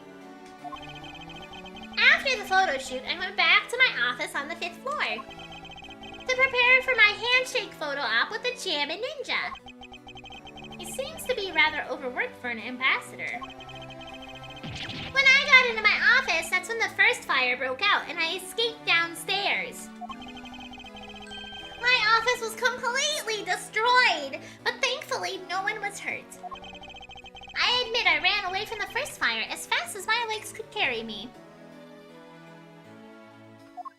But during the second one, I pitched in and helped the embassy staff put it out. So you didn't see Mr. Cochin again after the start of the Steel Samurai show? Yes, that's right. The next time I saw him, he was lying there in an eternal sleep. Miri in particular turns into a sub with Miri on it. Oh yeah! I see. Ambassador Poleno, I thank you very much for your help. I'm sorry I couldn't be of more of assistance, Mr. Edgeworth. If there is anything else, please don't hesitate to ask, alright? Mr. Cochin's ink. What? I wonder if you might tell me what you noticed about Mr. Cochin's bottle of ink. I just thought of it right now, but during the second fire, Manny was worried about his office, so he came rushing back to it. I called out to him when I received no reply. I used my spare key to open the door. But when I did, I was greeted by roaring green flames. Oh. The flames were so big that I wasn't able to see into the room at all. Hold it. So the wit crystal caught fire, the wit crystal oil. The fire was green. What was the cause? Well, wit crystal oil burns green when it's lit, as you can see by this lantern. And Bobbly's ink is made from the same oil, which means it would also burn green. Oh! You know, I too had thought it was Manny's ink that had caught fire. So that's why I was surprised to find out there is still a bottle of ink left on his desk. Oh. The case of the perplexing green flames. Talk about a mystery. Is it true that wood burns green? It depends. I don't know materials do cause different fire colors. Like when we learned about the green flames in this game, I mentioned that lithium burns pink. So you can find some things that burn different colors. I don't know if this is referencing a real oil that burns green or if there's anything else. I know if you too much grass or weeds, you can make it green for a few seconds. I don't know. I only know specifically that like lithium itself is different colors, but I don't know really about anything else other than that. Lithium, for whatever reason, stuck out really strongly in my brain when I learned about that. Next peak night, we're going to restart the run when someone wants to join, or we're going to brave the game fighting some odds. So my plan, the next time I announce the peak night, is I'm going to have a specific set of ground rules. So the first one is going to be, I will allow people to join up until we get like halfway up the shore. If people say, hey, I want to join, and we're at the very beginning part of the shore, we will leave the lobby and invite them back, and invite them to the game there. If we are beyond the shore, we will not leave, and they can wait until the next round. I will not invite people mid-round anymore. So that is going to be my plan, is that there's going to be a small entry period up until we get like halfway up shore. And if people join between there, or if people want to join before then, we'll leave and invite them. But if people want to join after that, we'll have to wait for the next cycle. I believe the game was fighting. I think it was because of the fact we had people join mid-round. I don't have enough friends to test it off stream, so I can't say anything. But that's definitely because Marauder and Party both joined, and their bodies were the ones that were colliding with people to knock them off the mountain and stuff. So that is going to be the change going forward for peak nights. If it continues to be an issue after that, then I will consider my options at that point. But yeah, I don't have enough people to test with more than 4 or joining mid-round, but that is my knowledge based on what I've experienced, which is limited. So we'll see how it goes the next time, but that's my plan. What exactly was it that caught fire in here? Dog for Damask too. Yuri has no friends. I have a couple of friends, just not very many. I believe that you said you might have an idea as to why Mr. Cochin hired Damask too. Actually, I fear it may have been my fault. As I was telling you earlier, we were to determine which statue was the real one as part of today's event. But because of the Yatagarasu and the fire here, that got cancelled, didn't it? I'm actually relieved the rest of the event has been cancelled. For you see, Babble's statue, well, it's just a replica. And did Mr. Cochin know about Babble's Prima Duck statue? Of course he knew! That's why he was the only person I could consult with. We'd have to do something once our statue was revealed as the replica. As to be expected, I was very nervous today, as this would impact our country's authority. Yes, I understand. Well, when I told Manny my concerns, he said, let me handle it, it'll be alright. I'll find a way to make sure you're the ambassador of the reunited Canopia. At the time, I thought he was just trying to cheer me up. But when I saw that note, I realized he was serious. Hold it! Mr. Cochin conducted a lot of business behind your back. I assume he did that all to ensure that you are the next Cadopian ambassador. Yuri doesn't want to just friends. No, the problem more is that for like you specifically, Lux Hamber, the time that I want to test things, I think is in the middle of your work day. So like I can't invite people who are on the other side of the world because they're busy. See, it's not so much that I don't want you as friends, it's that my time zone makes things very tricky. But why was he trying so hard, I wonder? Well, he was so much better at getting things done than I ever was, or will be. I don't have an answer yet as to why he was trying so hard. But I suspect he had an ulterior motive in mind beyond just simple kindness. Oh, here you are, Mr. Edgeworth! Detective Gumshoe, have you collected the information I requested? Yep, got it right here, sir! Here you big, okay? Feel free to take a look. It's for you after all. Gumshoe, I thought it was for me. What is all this, Gummy? It's all the information on this room that I got from the embassy and Interpol people. We know exactly how this room was before and after the fire. Good work, detective. Wow, it was nothing, sir. I'm an expert at getting people to talk. Wow, you two remind me so much of my father and Uncle Bad. What do you mean? As prosecutor and detective, your dynamic is just like theirs back in the day. Well, don't you worry. I'm gonna find my own wonderful partner someday. And when I do, I'm gonna become a good Yatagarasu, just like my father, right? Hold it!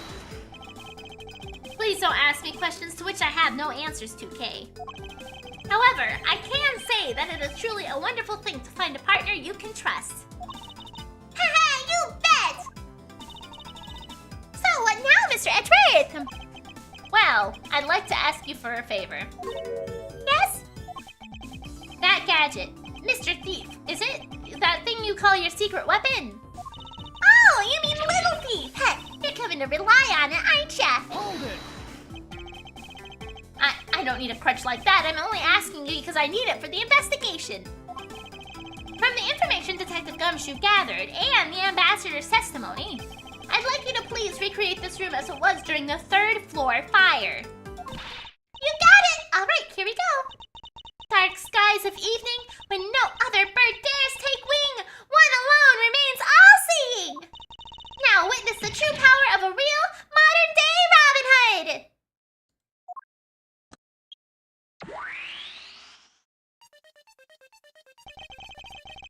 It seems there are other things besides what the ambassador mentioned that have changed.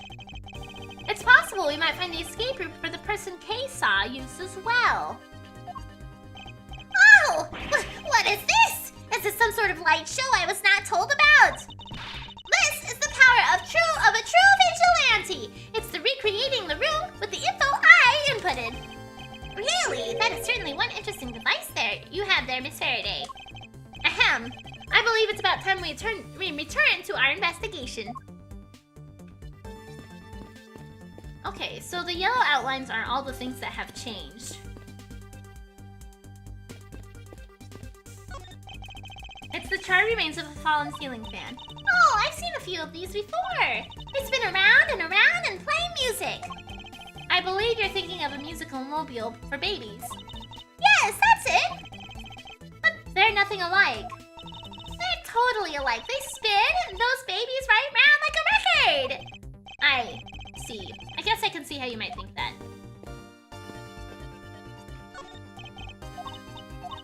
Okay, so she just has the same commentary, even though it's not checkmarked, but that's okay.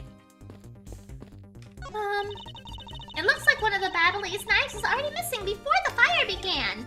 So it would seem, especially since the other two knives' handles were burned away. The remaining handles was swapped out with the handle from the real murder weapon. And Bobble's national treasure was stolen. Poor Bobble, don't you think? I'm not sure I would lump the replica statue in with the rest of Bobble's woes. This grandfather clock. It was apparently in a different position before the fire. According to staff members, the clock was flush against the wall before the fire, sir. Which means that, most likely, it was moved by someone during the fire. Speaking of which, it's totally 11 o'clock now, but I don't hear any bells chiming. Huh? That's odd. It was still chiming right on the dot of every hour this morning. Maybe the fire damaged its internal mechanisms or something. Ambassador Polano, may we take a look inside the clock? Sure, go right on ahead. Detective Gumshoe, if you could please inspect the insides of this clock. Yes, sir, I'm on it. Mr. Edgeworth, I found this inside, sir. It looks like a length of wire. So this is what caused the clock to stop chiming.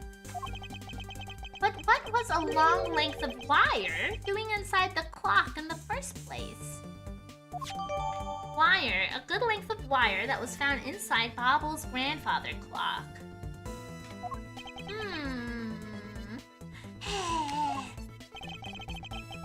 Why Why would someone do this to such a valuable clock?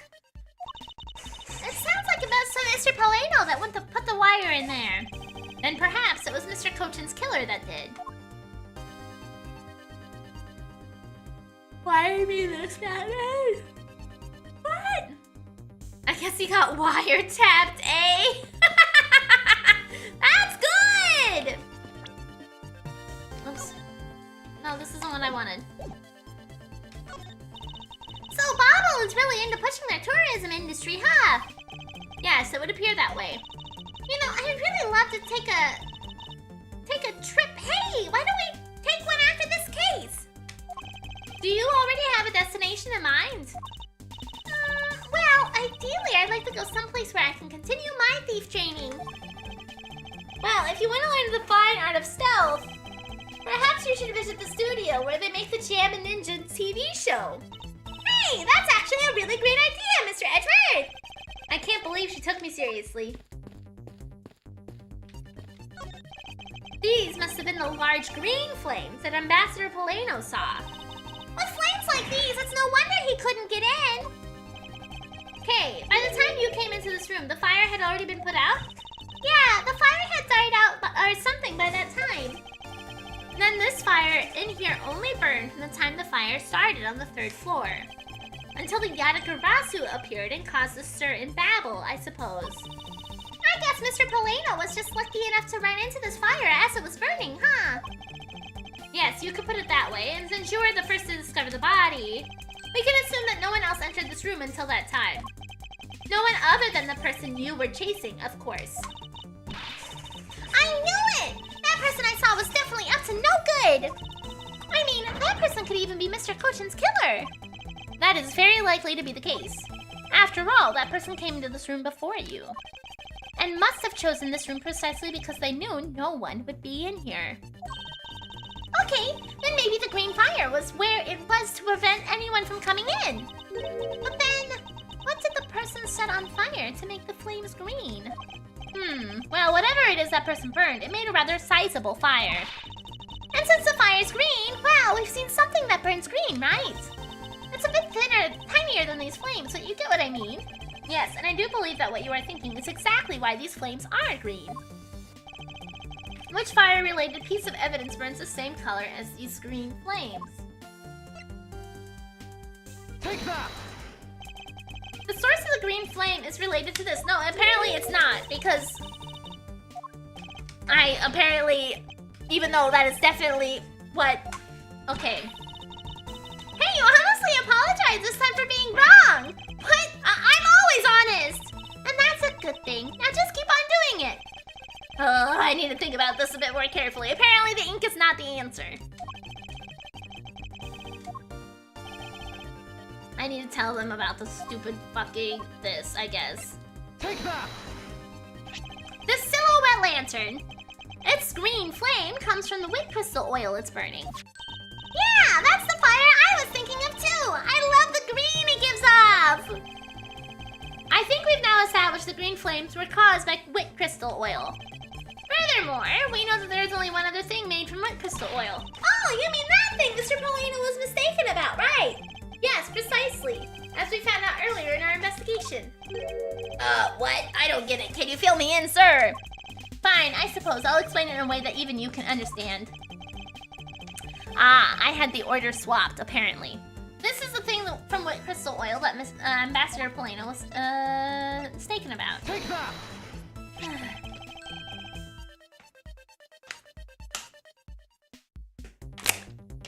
Bobbly's ink is made from wick crystal oil. Oh, so it should burn the same color as the flames in the lantern, right? Yes, precisely. However, the green flames in this room were not from a bottle of Bobbly's ink. Because we found the ink Mr. Cochin used on his desk, right? Yes, however, we know that Mr. Cochin was smuggling the ink in massive quantities. Now, what do you suppose he made using all that ink? I believe what he made with all that ink is the answer to what gave birth to the green flames. Why did you have to phrase it like that, Edgeworth? God damn it! Oh yeah! I'm beginning to feel the energy coming from you, Mr. Edgeworth. It would appear that I finally found it. The smuggling ring's real goal. Made of Bobbly's ink, this is the source of the green flames.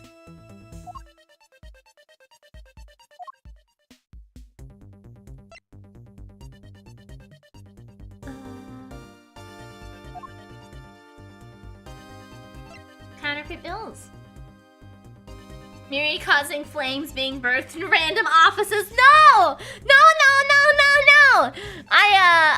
I was invited. So a little bit of a side story. I was invited to a D&D campaign, and somebody said something. Oh, somebody said they were omnipotent, and somebody else in the chat took that as like meaning that they could get anybody pregnant. And I was like, well, my community already thinks I have a breeding aura. Please don't make it worse. I was like, I'm sorry if you make people pregnant. I didn't mean to.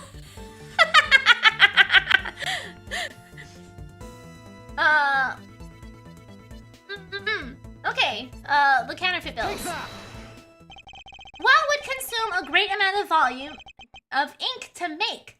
That would be the counterfeit bills that the smuggling ring made are circulating in Zangfa.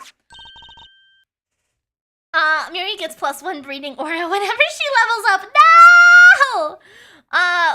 What class are you playing? I haven't decided what D&D class I'm gonna play yet. I haven't really thought about my character very much at all, but I definitely should, since I think it's supposed to start up in a few weeks, maybe.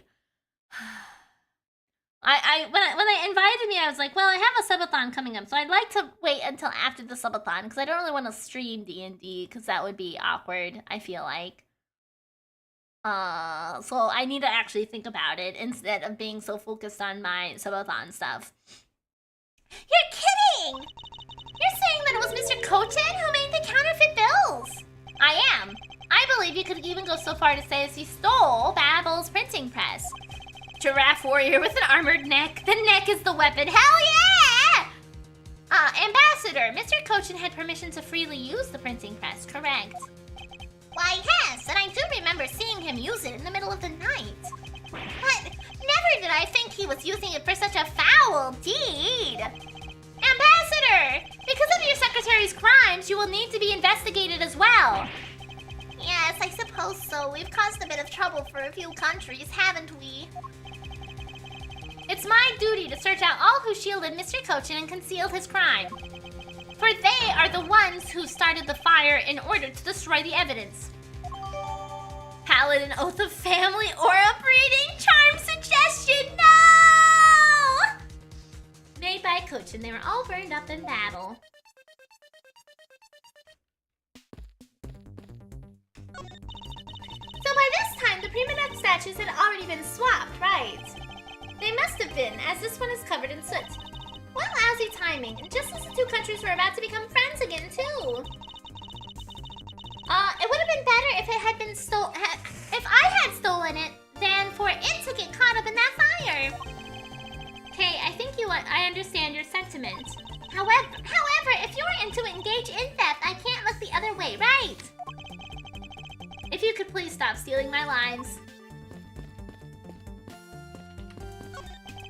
It appears that the desk is largely unchanged from before the fire. Yeah, just got a little burnt, that's all. It's a very fine desk. I'm sure that even now it's still usable. If it's that great, why don't you trade your desk with it? No. No, it's just a suggestion. You don't have to get all monosyllabic on me, you know. A fireplace, huh? So Babble's offices have them too. Two? There's a fireplace in relatively the same location on the Avalastian office. However, we found something there I'd rather not recall ever again. Make it a bouldering subathon. No, I have a feeling it'll be starting up sooner than the subathon, so I don't want to do that.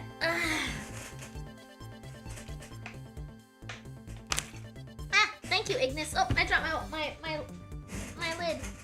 Where'd it go? There it is. It's under my desk. Oh! That made me a little dizzy. Move too fast. Okay. I I still can't believe we found that undershirt in the fireplace. Will we get occasional updates on your adventures? It depends how it goes. It depends how it goes. Yes. I'm not sure. It's supposed to be a really short campaign. They said like 3 or 4 sessions, so I don't know that there will be very much to update on, but we'll see. How many sentences can you only say with one word? Well, I mean, I don't think I can say any sentence with just one word. I always elaborate. I don't think I'm ever just like, no. I always feel like I have to give a reason. So for me, I don't know that I would say very many sentences with just one word. If it was that traumatizing, why don't you try creating new memories with this fireplace? You can climb inside and we can play hide and seek. And come out covered in soot? I think not. Ah, you really have no sense of fun, Mr. Edgeworth. Yapper Day, yep, that's me. The yappiest. That looks like a very comfortable chair. Well, it doesn't look all that broken. Is that the same dialogue as before? It looks like it is.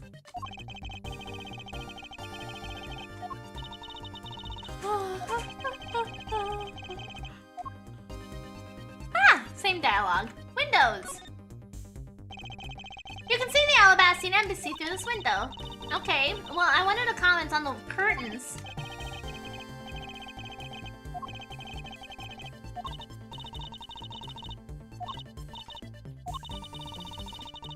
Okay, apparently the curtains don't matter. Apparently the curtains don't matter, even though I'm pretty sure that's what was, like, glowing outside in the picture. Oh, I can look at the safe. The safe wasn't open at the time of the fire. Oh, it's the same dialogue still too, I think.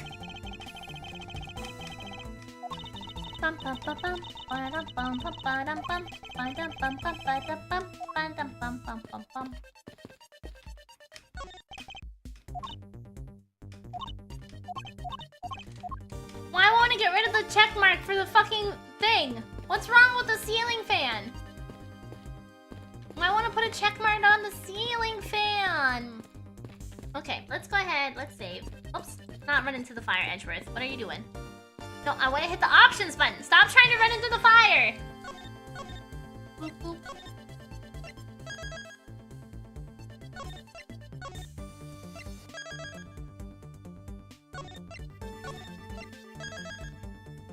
There we go. Okay. Let's see. What do I have in my puzzle pieces? Connected fireplaces. Ambassador's Alba's fireplace is connected to the neighboring room's fireplace. Bobble's embassy is undergoing renovations from top to bottom. I don't think either of those two things are connected.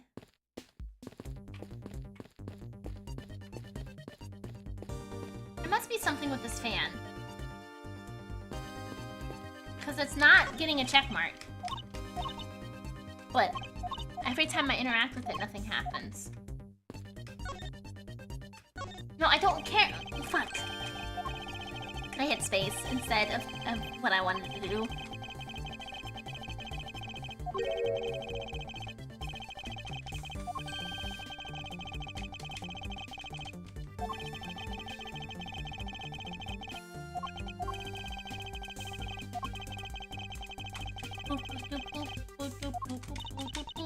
Just stop yapping. Stop yapping. Get out of here, man. Hold it!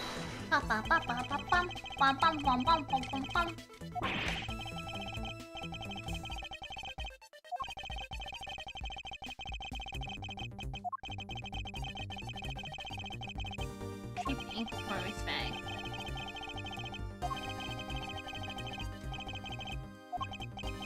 Okay.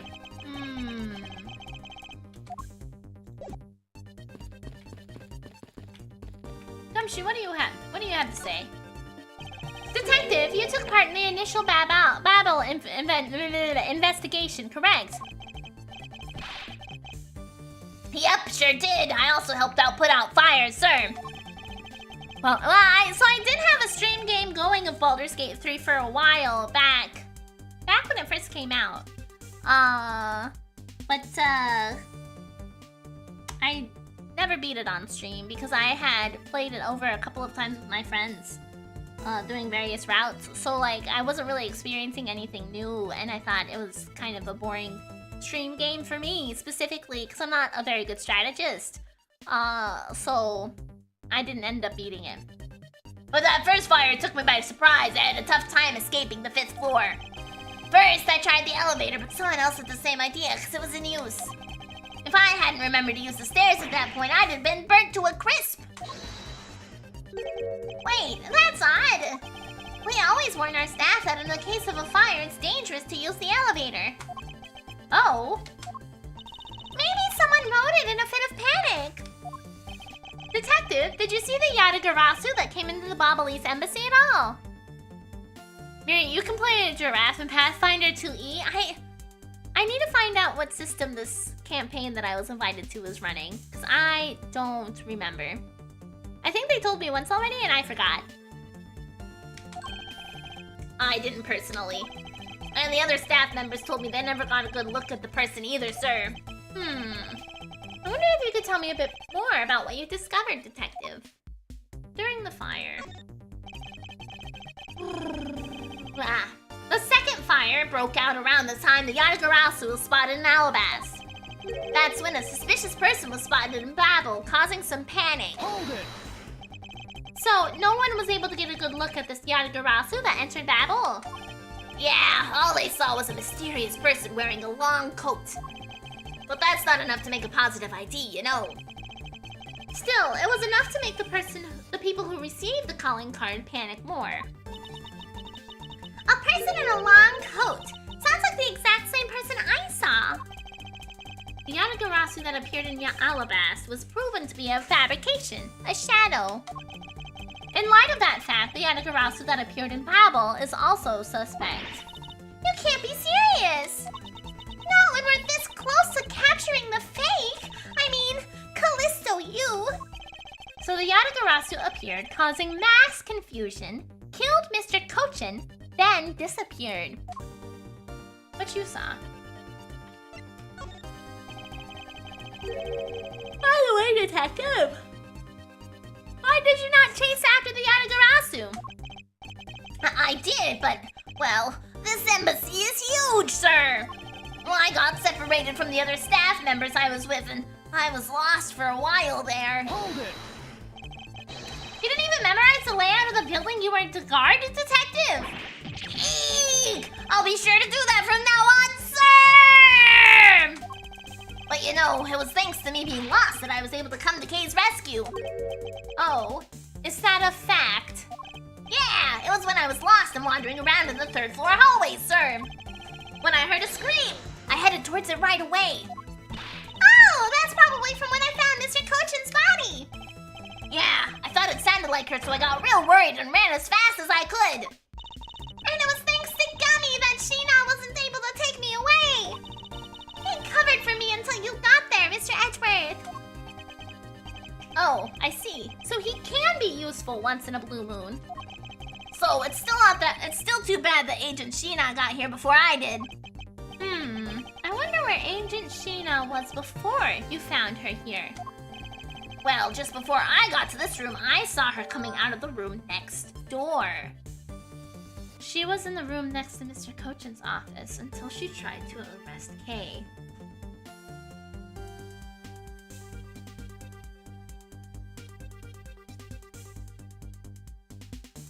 Is Callisto the killer? Or not Callisto, is Sheena Callisto and the killer? Cause the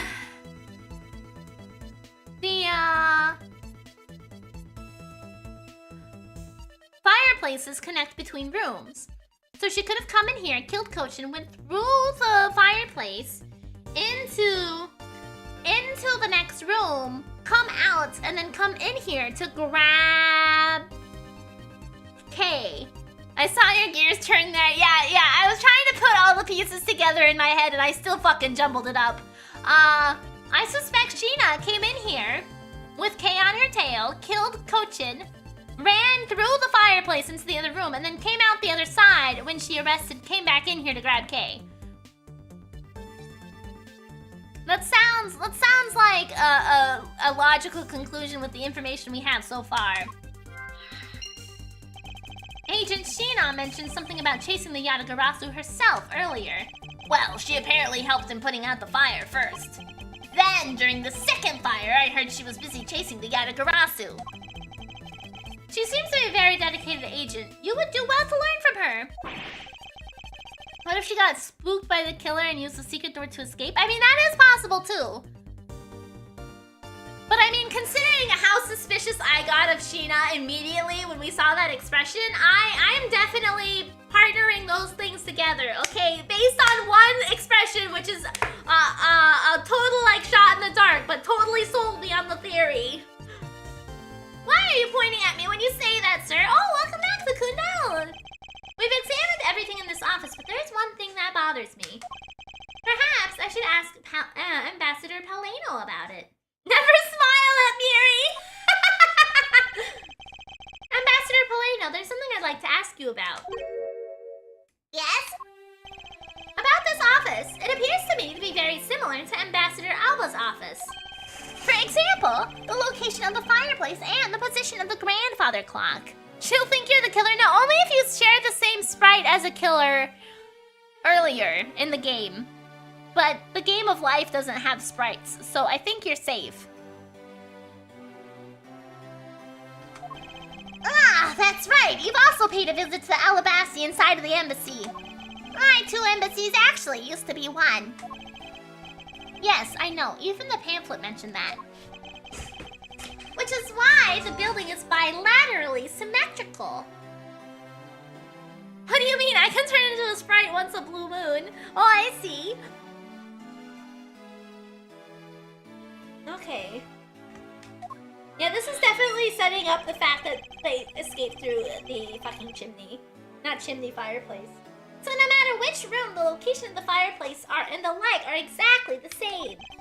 Even where the art is located is the same, as my room is currently under renovation. We worked hard to make Manny's room look like the ambassador's office. You mean for your handshake photo op with the Jammin' Ninja? Yes, that's right.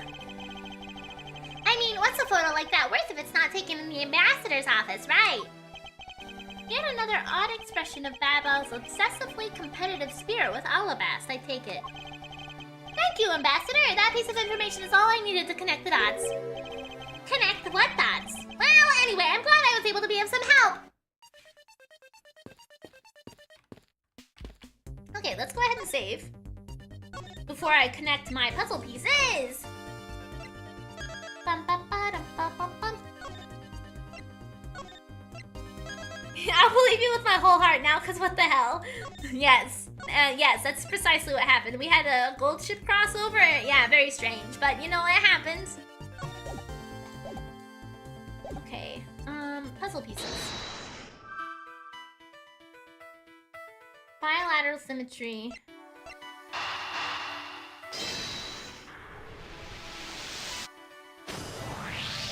The Alabast and Bobolese sides of the building are symmetrical to each other. As we know that to be a fact, then this room's fireplace may also hide a secret passageway. A secret passageway! In Alabast, the fireplace turned out to have a revolving back wall. A revolving wall? Sounds like something out of a ninja house! Wow, there was a trick like that built into the fireplace, sir! What? This embassy holds that kind of secret! There seems to be a lot about this room that you don't know about, Ambassador. I guess it's time to pay the bill for letting Manny do so much work for me. Please, I really want to know about the real Manny and what you know about this room. What are you waiting for, Mr. Edgeworth? Let's get to the bottom of this! Agreed, and my first thought is that it's likely the killer used the revolving fireplace. Revolving fireplace used. It's possible someone used the revolving fireplace wall. I need to examine it more. It looks like just another fireplace though, doesn't it? So how do you turn it again? In Alabast, I had to press where the X was on the far right of on the far wall of the fireplace. Oh! Oh, I see an X back there, sir. Let's see what happens when I push it. Hold it. Ah, you scared me, sir. There is something about this fireplace that lies in contradiction to the facts. Huh? When we found an X-ray, you thought there'd be one, right? We did, but that's not what I was referring to. Something is missing from the scene. What does this contradiction mean for us? Yeah, there should be either ashes in here or a ink splash on the back wall. All I see inside this fireplace is starter wood. Huh? That's odd. It doesn't match up with what Mr. Peleno said earlier. What is the meaning of this contradiction? There's nothing on the back. Oh, I can't interact with the back wall. If we push this X mark, the fireplace wall should turn. A revolving fireplace wall, that's neat, sir. We should hurry up and... No, you want me to find the contradiction first. Okay. Besides which, there is something I'd like to test. Like what, sir? I'll tell you later, detective. For now, let's continue with the investigation. Okay. So, we have... Peleno talking about spilled ink and leaving fireplaces there. Okay, so that works for both things then. Let's just deduce with that.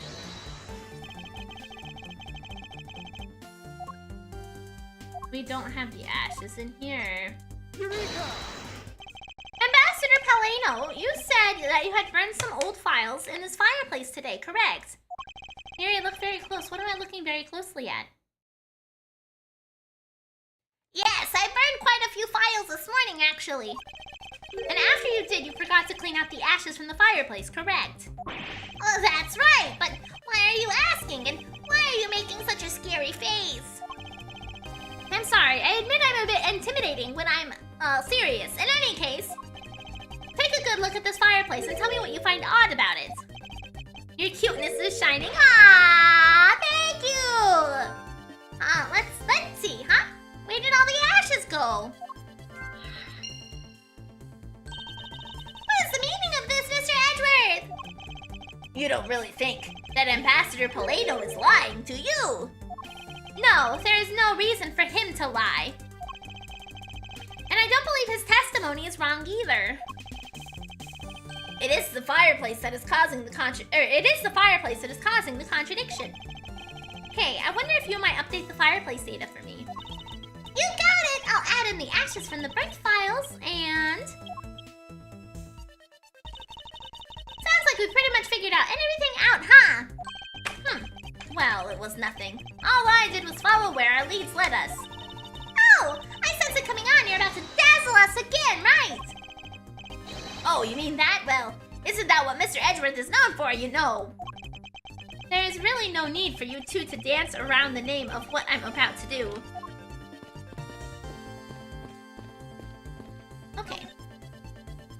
One shot a day. One shot, one opportunity. This is everything you've ever wanted to capture. You let it slip? My palms are sweaty. My knees are weak, arms spaghetti. Is there vomit on my sweater already?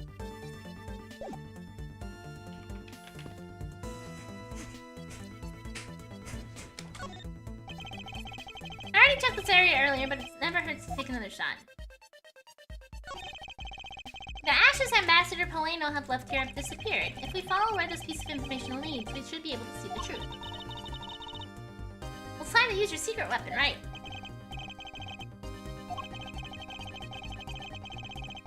Okay. Miri DM's a D&D game in the universe of her book you can find here! I mean, I guess so! I guess kind of, yeah, sure! What the heck is that word salad you're spewing? You seem to not know its ingredients!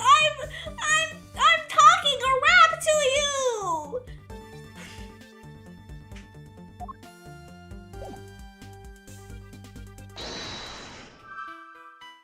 Okay, missing ashes. Revolving fireplace used.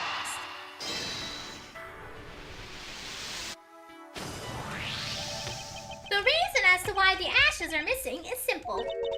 It's not because someone cleaned them up, right? No, because even if someone did sweep them up, the fireplace is too clean for that. Ambassador Peleno said that he spilled some Babbly's ink in while he was burning the files. Oh my god! A rap! And yet, there is not a trace of the spilled ink on the back wall anywhere. Well then, I don't know what happened. Well, I'll tell you what happened. 2 sides were switched. By using the revolving fireplace wall, the ashes were moved onto the neighboring room. Which means that this is a clear indication that the fireplace was used. Revolving fireplace wall data jotted down on my organizer. You mean the person I was chasing disappeared from this room through there? Ah, PETA. A PETA's like a rap, right? My auto subtitles changed PETA to penis.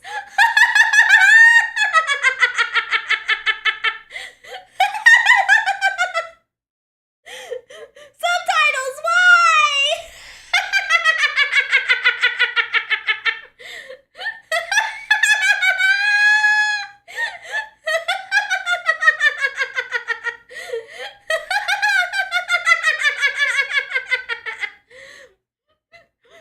Amazing.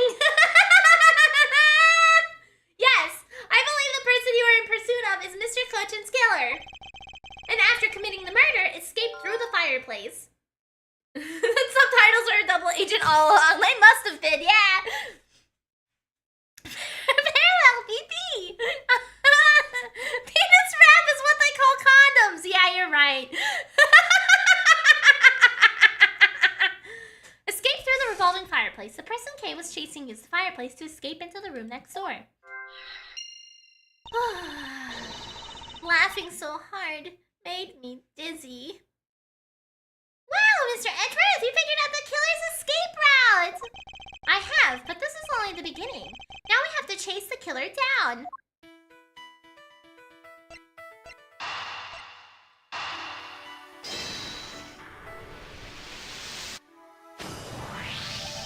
If the killer used the fireplace in this room to escape into the next, and then it's only logical for us to talk with the person who was in the neighboring room. Well, the person that was in the next room was... Oh! It was that person, sir! Yes, Detective. Agent Sheena.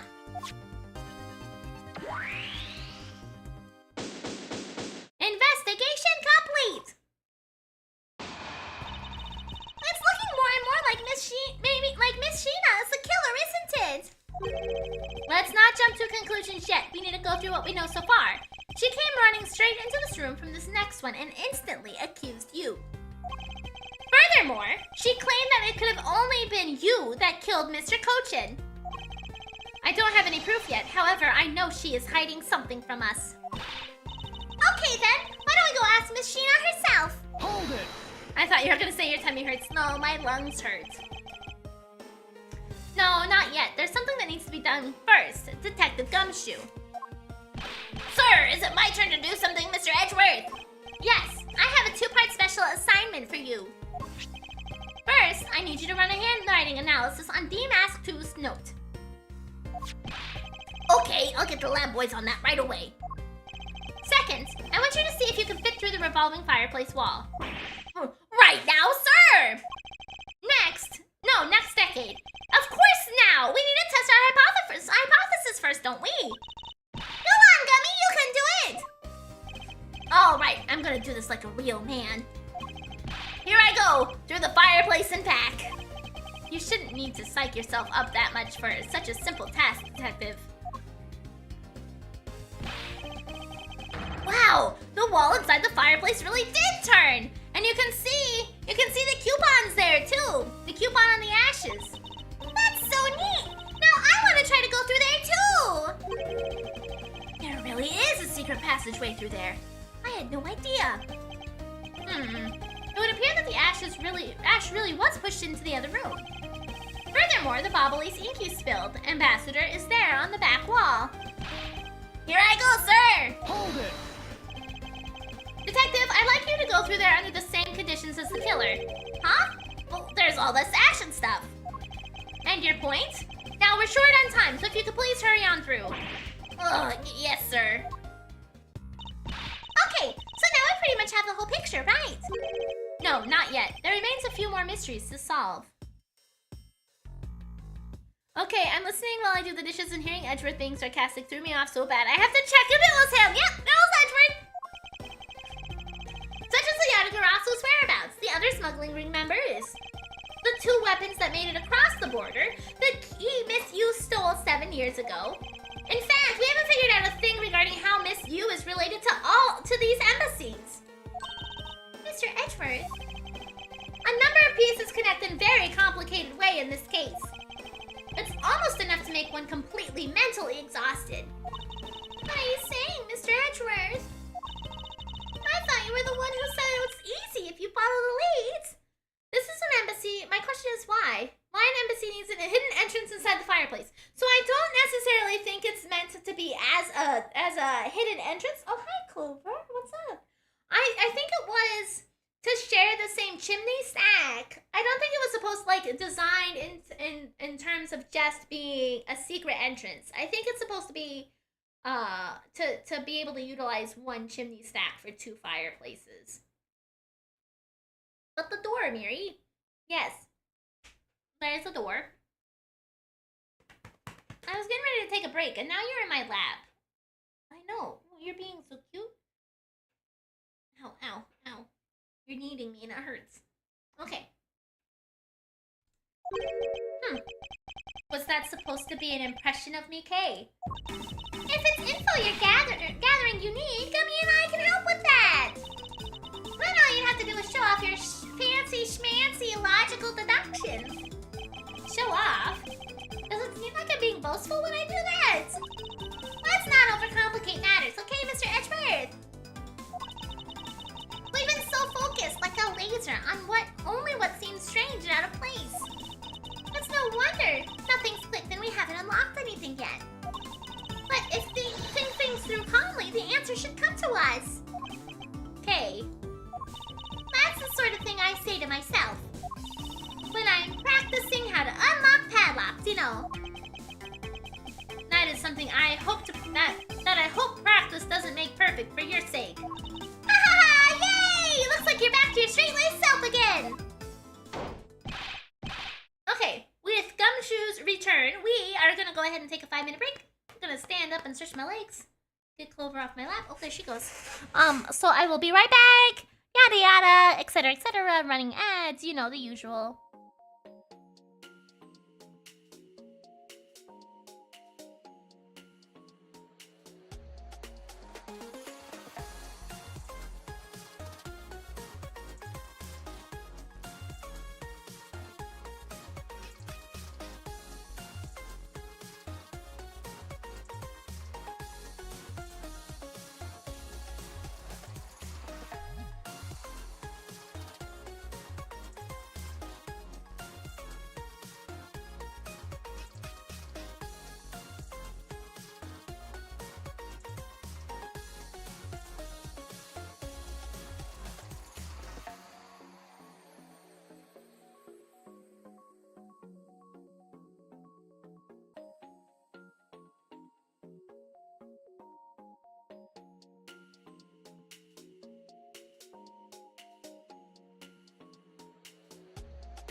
I've returned.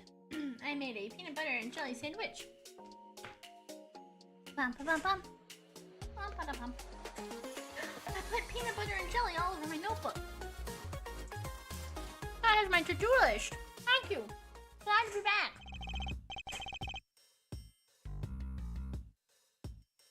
Ah. Okay. Yes, I can see that. Good work, detective.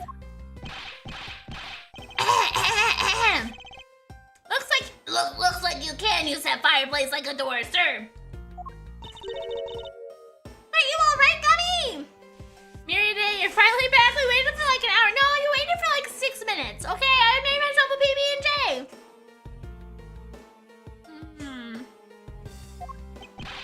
I'm okay. Just a bit of ash and dust, that's all. Your jacket has gotten quite filthy. I can see the hem has practically turned black. Yeah, well, quite a bit of unburned ink got on it, sir. Why did you abandon us? I didn't. I made myself a sandwich. I did. I see. Thank you, detective. You did a fine job. I'll even pay the cleaning bill for the trench coat. What? Oh, no, sir. I could never. This is just my old coat, sir. If it was a coat I'd actually care about, then I'd get it cleaned, but you know. That ink stain is more expensive than the coat, probably. I see. Very well then, as you wish. So, because Gummy was able to climb through the fireplace, we know it can be used, right? Yes, but that's not all we learned. We actually learned one other important fact. And that is... I will have to explain it to you later. I feel like this is like the 3rd time Edgeworth is like, I'll explain it to you later. Don't worry about it right now. We'll worry about it later. Okay, I'll explain it later. Don't worry about it now. Right now, we need to deal with the handwriting analysis. Detective Gumshoe. Yes, sir. I'll be back before you know it. The handwriting analysis on Mr. Cochin's handwriting will take a bit of time. Let's go wait in the Theatrum Neutralis along with Agent Lang and Agent Sheena. Oh, I could have just gone through a little bit more dialogue and got to be continued screen.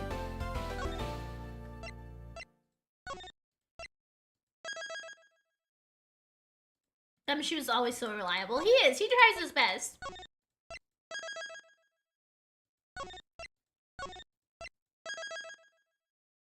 Middle, Theodokarasu's true identity, huh? March 14th, 11:33 p.m. Theatrum Neutralis, lobby.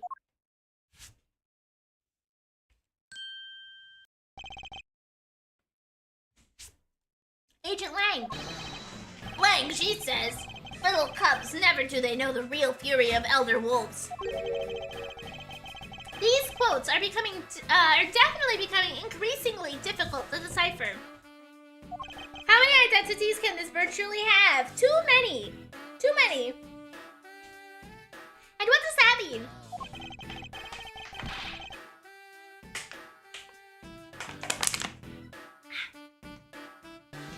See, Miri, he's cool. He's wearing glasses too. Those aren't glasses. They're like 2 eye patches. They don't have a bridge on the nose. They just go over his head, kind of. I don't even know how they're wrapped around his head, actually. Because the way the strings are on there don't make much sense. Yeah, they're not really good sunglasses. They're just like 2 pads over his eyes with like strings drawn around his. It's like he took a thong and he wrapped it around his head and slapped some fucking pads on lenses on them. It's not eye patches, it's eye patches. I see. I think mine's more accurate. Apple's new solution to Google Glasses. A thong? Yeah, look at those strings! fashion choice, I'm telling you. It means you'll never know how angry I can get.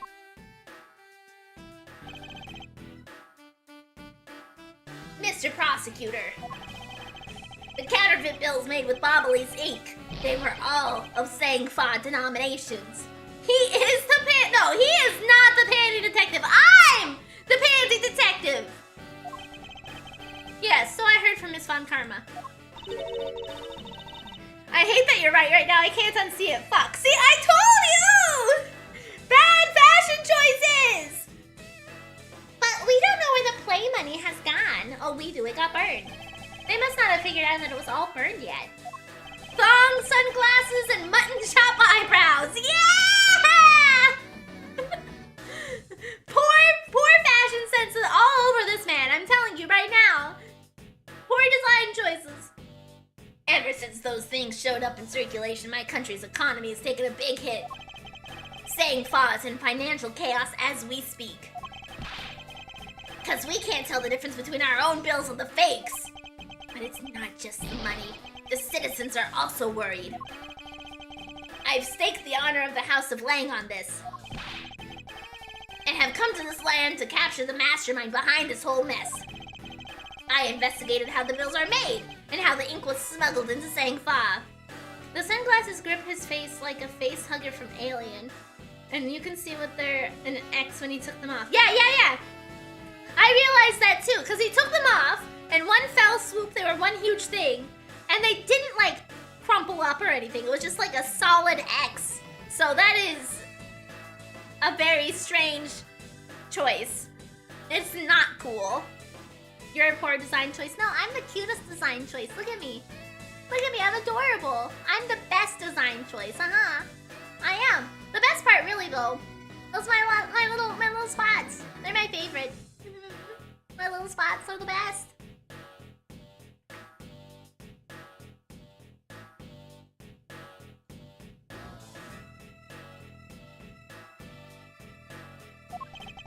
And I pursued the smuggling ring all the way here. But tonight, this is where the final chapter was written. Despite my frantic efforts to chase the smuggler down, someone got to him first. And now I'm called to return home without a single answer. Agent Lang, Don't start. It's not your fault. It's not anyone's fault, Mr. Prosecutor. Ambassador Alba, I'm sorry for all the trouble tonight. Oh, no. No, and it's I who should apologize. It was all because I was not strong enough. If only I was able to think of a better solution. Quercus, you fool! And curse your empty brain! Heh, you're being too hard on yourself, Ambassador. I take full responsibility for tonight. End of story. Gina, let's go. Time to return to our den. Yes. You should kick this old geezer. I don't like to admit it, but there is not much else for us to do but go home as well. Agent Lang, hold it! Oh. Yo, you, Wolfman and the secretary lady, hold it! Objection! Pal! A moment if you, I see. Detective Gumshoe, have you got the results of the handwriting analysis already? Yep, and that note was definitely written by Mr. Cochin, sir. Just as I thought. Good work, detective. Request to seal the Prima Duck statue. Handwriting matches that of Manny Cochin. Let me put it back on his face. Hey, Mr. Prosecutor, how long do you intend to hold us up for? Sorry to have made you wait, but I believe now that everyone is finally here. Agent Sheena, I'd like to ask you something, if you don't mind. Ambassador ran like the wind. I didn't even notice. You're right. I think he was gone. Yes. How exactly did you fail to see the Yatagarasu? When you were in the neighboring room to where Mr. Cochin was killed. I'd like you to explain that to us. What? Hey, Mr. Prosecutor. What are you doing asking her about something she didn't see? Agent Lang hasn't touched the Babel investigation at all. So I suppose I will need to explain a few things to him first. Miles Edgeworth, I can't even begin to imagine what's going on in that head of yours. Wiggle, wiggle, wiggle. The only thing going on in my head is the pursuit of the truth. Oh, it sounds like you have some sort of plan. Well, I'll supervise you until the end. Over. You're dope.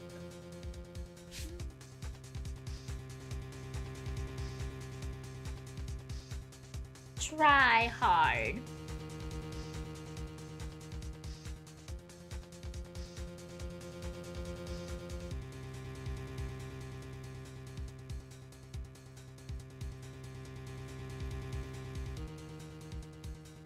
I hope the next time you make a peanut butter and jelly sandwich, your jelly will be expired.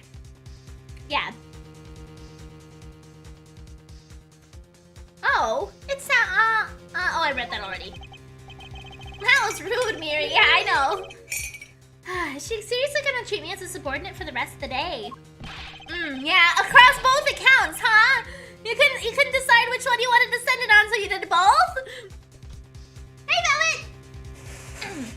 You're not trying to pick a fight with my subordinate on some flimsy guess, are you? I'm not trying to pick a fight, and the evidence is hardly flimsy, as you will see. Are they both gonna take off their glasses? Oh my god!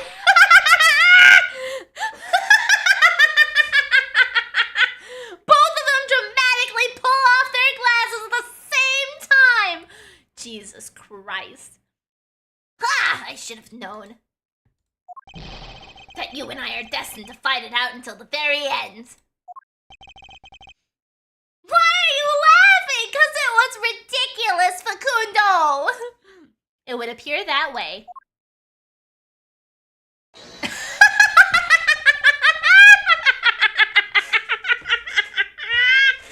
you know how hard they practiced to make it look that cool? Facundo. No, this is like Ginyu Force posing. Okay, this is ridiculous.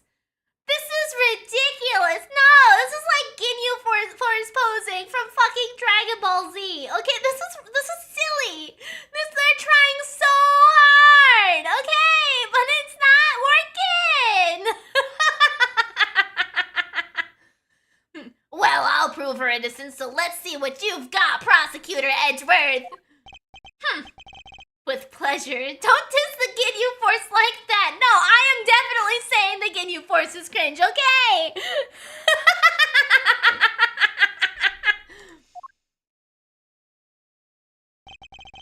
For my opening argument, I'll discuss the Yatagarasu that appeared in Ball. And establish exactly who it was that Kay saw. Agent Lang. I assume you've been briefed on Kay's testimony. You mean the suspicious person in a coat that she saw? That's right.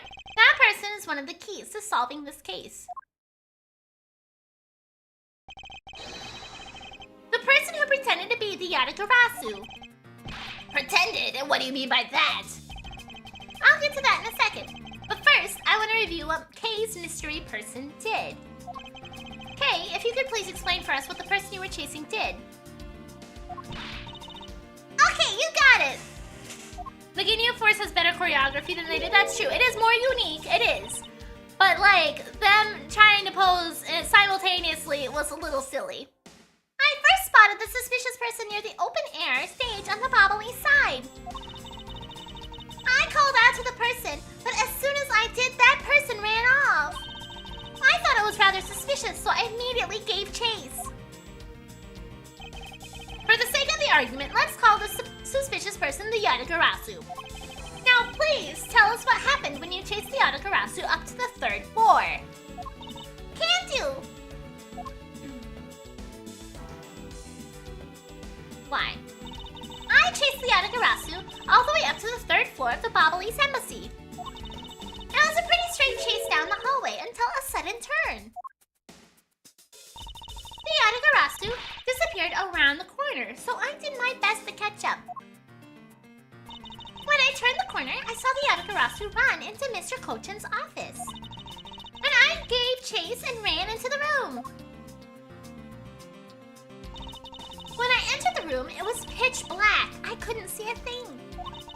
I felt something on the ground next to my foot, so I turned on the light, but then...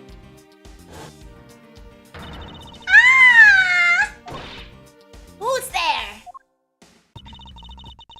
By the time I had turned on the lights, the Yatagarasu had disappeared. When Kay entered the room, the person she was chasing was already gone. Why do you suppose that was, Agent Lang? What do you mean, why do you suppose? Isn't it obvious? The person slipped out through the door behind the girl under the cover of darkness. Objection! Sorry, but I know for a fact the person didn't escape through that door. Oh, and how do you know that with such certainty? That's easy.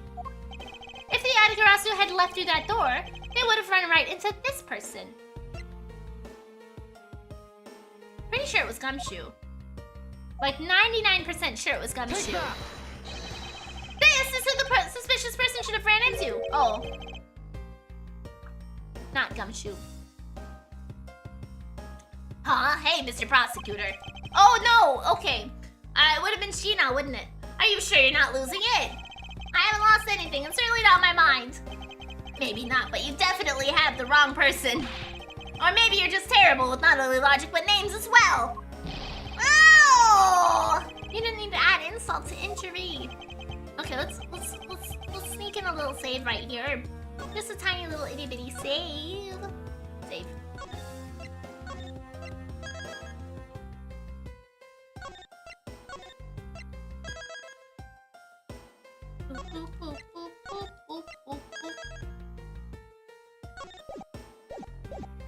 Okay. There's someone right next to Mr. Kochan's office investigating at the time. If they had run, they would have run into Sheena. Take that! Your answer is Sheena? Yes, because let's consider what would have happened if the Yatagarasu had used the door. When Kay screamed upon discovering Mr. Kochan's body, the Yatagarasu would have run right into Agent Sheena, who was in the room next over. Ah! Agent Sheena, would you mind telling us if you saw the suspicious person in question? No, I didn't see anyone. You see? Therefore, the Yatagarasu could not have escaped through the door. It just means that the creep It just means that the creep slipped out before Sheena made it out into the hallway. Objection! I doubt that, as there was another person in the hallway, a certain detective. Detective Gumshoe, where were you exactly at that time? Me, sir. Well, when I heard Kay scream, I ran towards Mr. Kochan's office from the opposite direction of Agent Sheena, sir. So, Agent Lang, can you explain how someone could have eluded both of them? Even you must concede that under these circumstances, the door was not a viable route. Bro! Way to go, Mr. Edgeworth! You nailed him with just an explanation of what happened! Yes, I've eliminated one of the possible escape routes in that room. But this is far from over. I need to make Agent Lang aware as well of yet another possible escape route the Yatagarasu could have taken. Ha ha ha ha! I get it. So that's what you were trying to show me. Hey, Mr. Prosecutor, let me guess. This is what you're trying to say, right? Because the door was not a viable escape route, then there must have been another way out. Precisely. Hey, Mr. Edgeworth, it's time to bust out with our revolving fireplace wall explanation, right? No, Gumshoe, don't just give that away. Don't just give that away, buddy. Not quite yet. Huh? But why? I thought this would be the perfect time. The revolving wall on the Bobbly side is known to only 4 people. Wait, are we trying to convince Lang that Sheena is the Yatagarasu? I'm a little lost. So we're not necessarily trying to say that. We're trying to show, Lang that Sheena we should have suspicions on Sheena. Because of the fact that she came out of the room that would have been accessible from the revolving door in the fireplace, which is where the person that Kate Chase went to. Yeah, we're just assuming in order to save saying suspicious person over and over again that it's the Yatagarasu. But we don't actually have any concrete proof to say that she is. We're just trying to say, hey, there's a very highly probable possibility that the person who killed Kochin went through the fireplace and would be in the same location as Sheena. So it's very possible that she is the person who killed Kochin. Which right now we are painting as probably the Yatagarasu, but we don't really have anything linking that specifically. And if we use this information unwisely, the truth may escape us in the end. What's with all the whispering over there? Scared I'll figure out your tactics? Nothing of the sort, Agent Lang. Come, let's continue where we left off. That smug, haughty attitude of yours. You really rubbed me the wrong way, you know that? Well, no matter. I figured you out already anyway. The only other possible escape route besides the door is the room's lone window. And since an eerie picture of said escape route exists, are you saying that this photo captures the moment of the Yatagarasu's escape? I guess Detective Bad must have filtered him in on this photo. I have to admit that at first, I thought the window was a possible escape route as well. However, I know that to be impossible. Now, I realize you may not know this, but... Oh my god! Humans can't fly! Of course I know that! That's bloody common sense! Besides, I thought the photo to be of the Yatagarasu's escape route. I suppose not. Alright then, explain yourself. The shadow in this photo is not the Yatagarasu that Kay was chasing after. It's cool, Miri! No, it's not! It's cheesy! You can say whatever you like in whatever language you want. But there's only one language I really understand. The language of evidence. Very well then. I present to you proof that the person Kay saw is not the same as the one in this photo.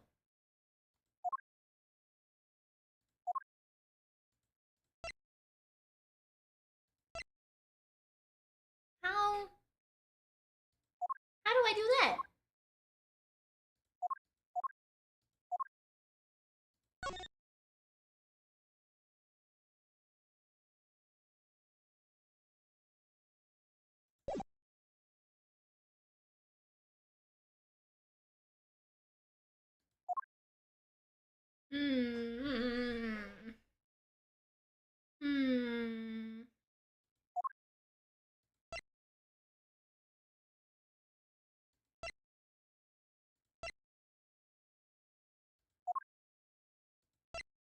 The wire?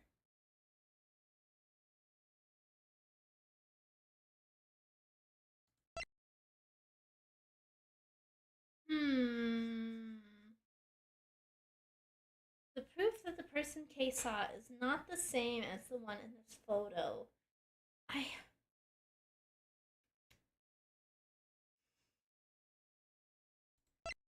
Two fires broke out in Babel today. Take that! Okay, that was right, okay. The reason the Ginyu Force gets away with that is that they get beat up afterwards. Yeah, exactly! Let me explain to you precisely why the shadow in this photo is not the Yatagarasu Kay saw. Kay spotted the Yatagarasu headed for the third floor during the second fire. However, the photo in question was taken just after the first fire. Grrr, no! Yeah, way to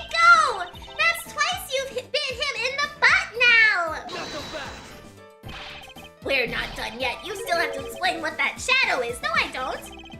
No, I don't. And how the Yatagarasu escaped. I don't suppose you could answer both, can you?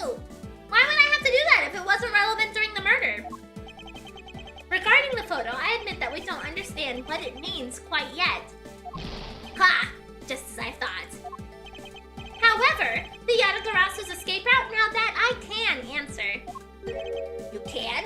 Well then, Mr. Prosecutor, go on, enlighten me. Hold it! Even if I explain it, you'll try to find some flaw with what I have to say. You were busy heading up the Alabastina investigation, correct? In that case, I doubt you have much knowledge about the Babalese side of this case. So, wouldn't it be best if the lead on that side, Agent Sheena, explained in my stead? Ah, Sheena is my subordinate! And if I don't stick up for her, how can I look her in the eyes and call myself her boss?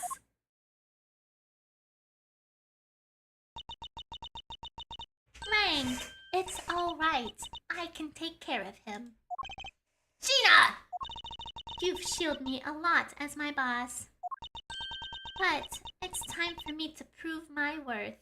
Look at that evil fucking smile! Look at this shit! She is so suspicious! She is suspicious as fuck!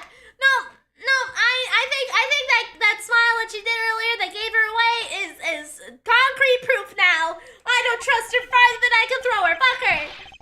Alright, if you're okay with it, you have my support. Finally, it's down to just Agent Sheena and myself. This is where the battle really begins. Now then, what is it you'd like to ask? Let's see. Why don't we start with your movements inside the Babalese embassy? Sheena's movements. During the first Babalese fire, I assisted in putting out the fire.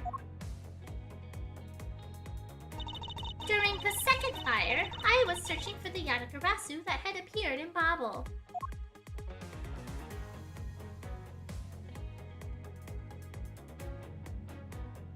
Miri, you're small, you can't throw that far, so not a good metric in trusting someone! I'm big, okay? I'm the biggest giraffe ever. I can throw people really far with my neck. It works like a slingshot. You know? While I was searching, I heard a scream coming from the next room over. Although I was in the next room, I was unable to catch a glimpse of the Yatagarasu. To be honest, I'm actually very skeptical that the girl's Yatagarasu even exists. And that's all I have to say. Isn't it more like a trebuchet? Yeah, maybe, but either way, the idea is still there, okay? But I'm not lying when I say I saw the suspicious person run into Mr. Cochin's office. Like I said earlier, I have no intention of retracting my testimony. Good. Just to confirm, did you have a partner when you were on your investigation? No, I moved alone. In that case, you have no one to corroborate your alibi, is that correct? Are you calling her suspicious because she was in a room by herself? How pathetic! And it wasn't when Agent Sheena tried to arrest Kay under the same rationale. And how about when you accused Larry because he was the weapon's owner? Grrr! Not that it's unexpected for that useless lump to get into such a situation.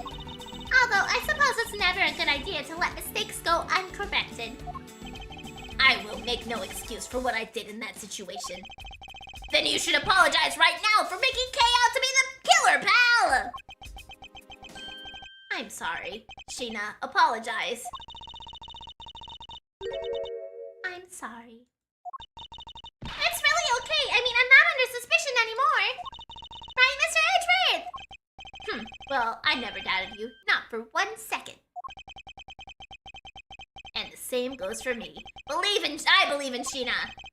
Then let's put that to the test and see if she is really worthy of your trust. Heh.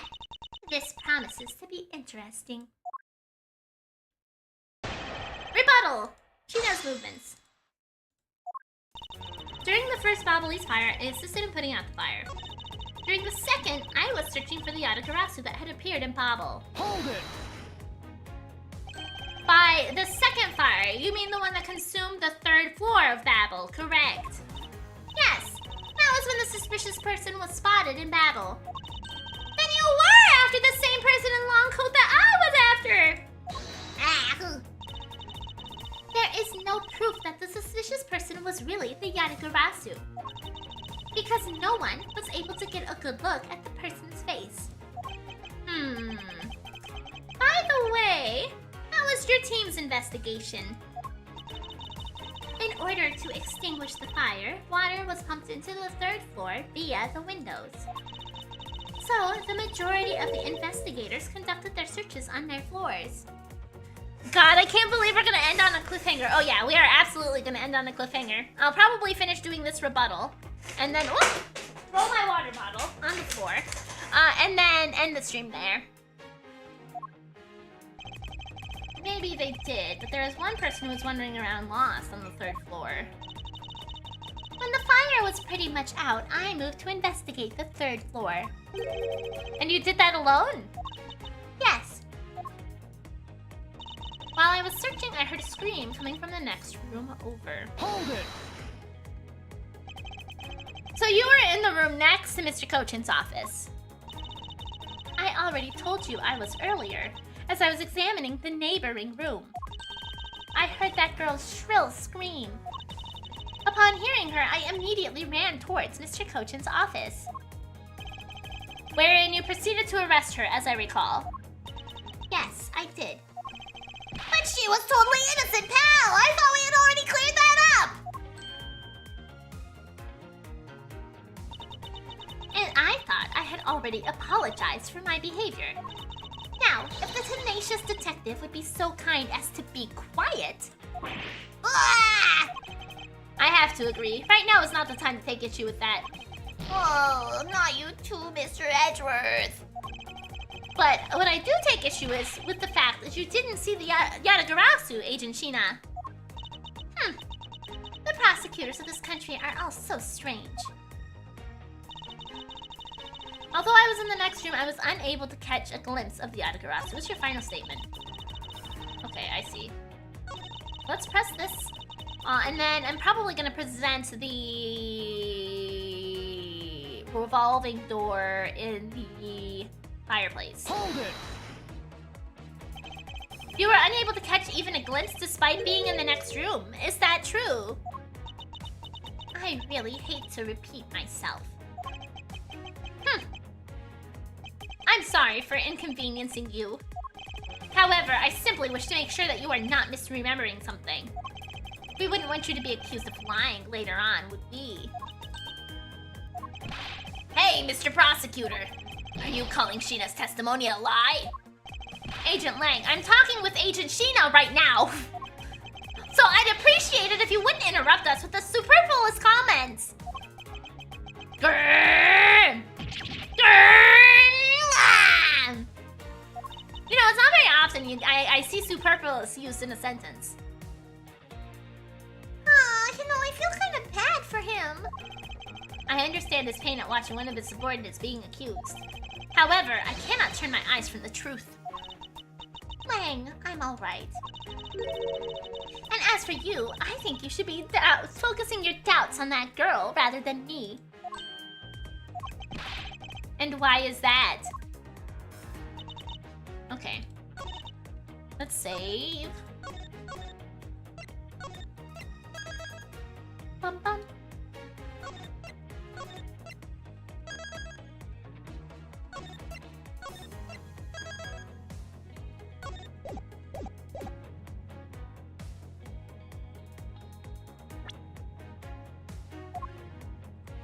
Where's the fireplaces?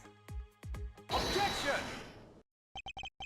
Being in the room next to Mr. Cochin's office is the problem with your testimony. Not so fast! It's not very often that I see Edgeworth telling someone to shut the fuck up. Damn, yeah! Kind of brutal, kind of brutal. Mr. Prosecutor, I don't see what problem you're talking about at all. Agent Lang, do you recall the secret we discovered about the Alabastian office fireplaces? Huh? Oh, you mean how it connects to the office with the room next door? What about it? Well, Alabast isn't the only country with secret connecting fireplaces. What? The fireplace in Mr. Cochin's office holds the exact same secret. What? The Yatagarasu didn't escape through the door to the window or through the door to the room or the window. The escape route was through the revolving fireplace wall and then into the next room over.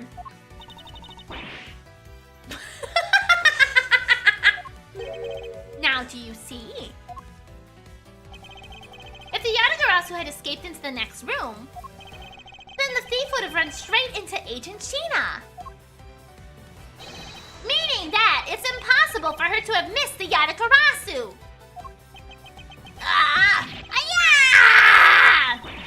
What is the meaning of this, Miles?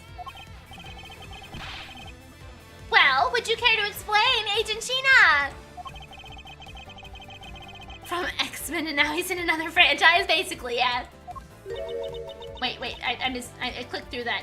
How you managed to completely miss the fleeing Yatagarasu, or shall I? Your claim that you were in the next room was a lie all along, wasn't it?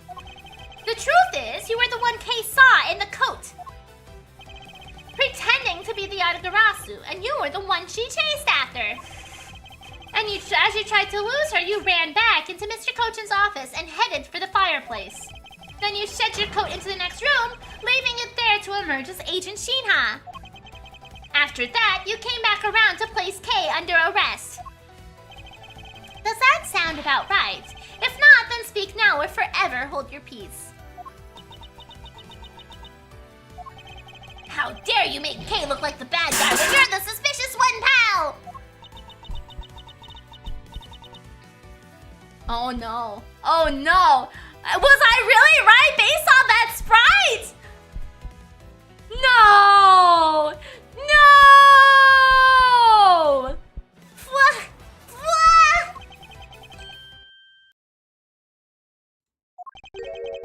Sheena? Hee hee.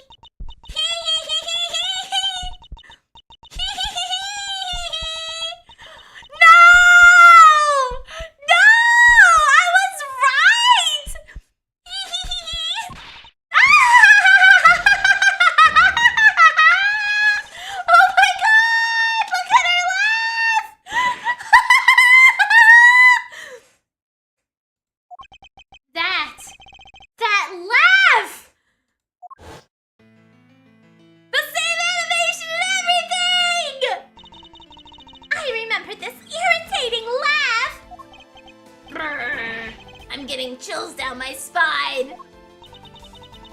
It can't be, but it has to be. Sheena, what's wrong with you? I'm sorry. It was so funny that I couldn't help but laugh. Funny, you say? Yes, that you would accuse me of being the Yatagarasu. The prosecutors of this country really are all so very strange. Do you think you could get away with this by simply laughing it off? You think I'm taking things too lightly? I think not. It's that prosecutor who is. Look, everything you said earlier is nothing more than mere speculation. I can't believe it was this fucking post that, like, got me on her fucking case. And I was like, is this fucking Callisto? And then to be right! The Yatagarasu fled through the fireplace. Do you have any proof to back up your claim? If you don't, then you haven't proven a thing regarding the Yatagarasu's escape route. The tone of voice you're taking with me now has certainly changed. You're actually a detective. I'm fucking crying!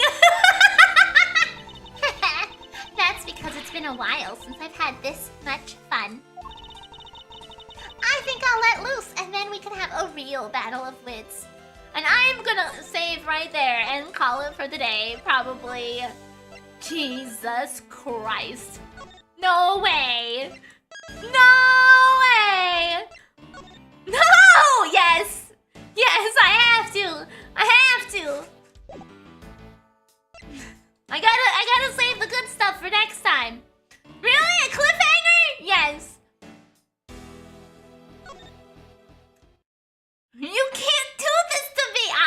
doing it to you. I'm doing it to you. Because no matter what, I think we'll get stuck on a cliffhanger. So, you know, that's the one you get. That's the one you get.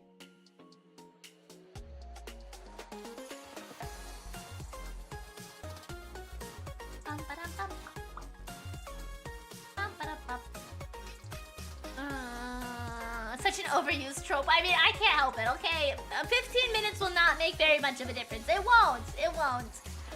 But I will be back on... yeah, absolutely. Thank you for hanging out with me and having a good time. I had a great time. I will be back on Thursday. We will keep trucking through AI limits. Hopefully, I'll make good progress on that. We'll see how it goes. But I hope everybody had a wonderful Monday. I had a good one, and I will see you guys next time. Whether that's Thursday or some other day in the future, it's always awesome when you pop on by. Let me see who I have to raid today. Oh, I haven't raided Ko in a while, and she's playing some WWE. So we're gonna go ahead and raid her. But yeah, I hope everybody had a great time. I had a great time, and I will see you guys next time, whether that's on Thursday or some other day in the future. I'm always really happy when you have an opportunity to drop on by. So thank you for making every stream great and awesome and fantastic, and I'll see you guys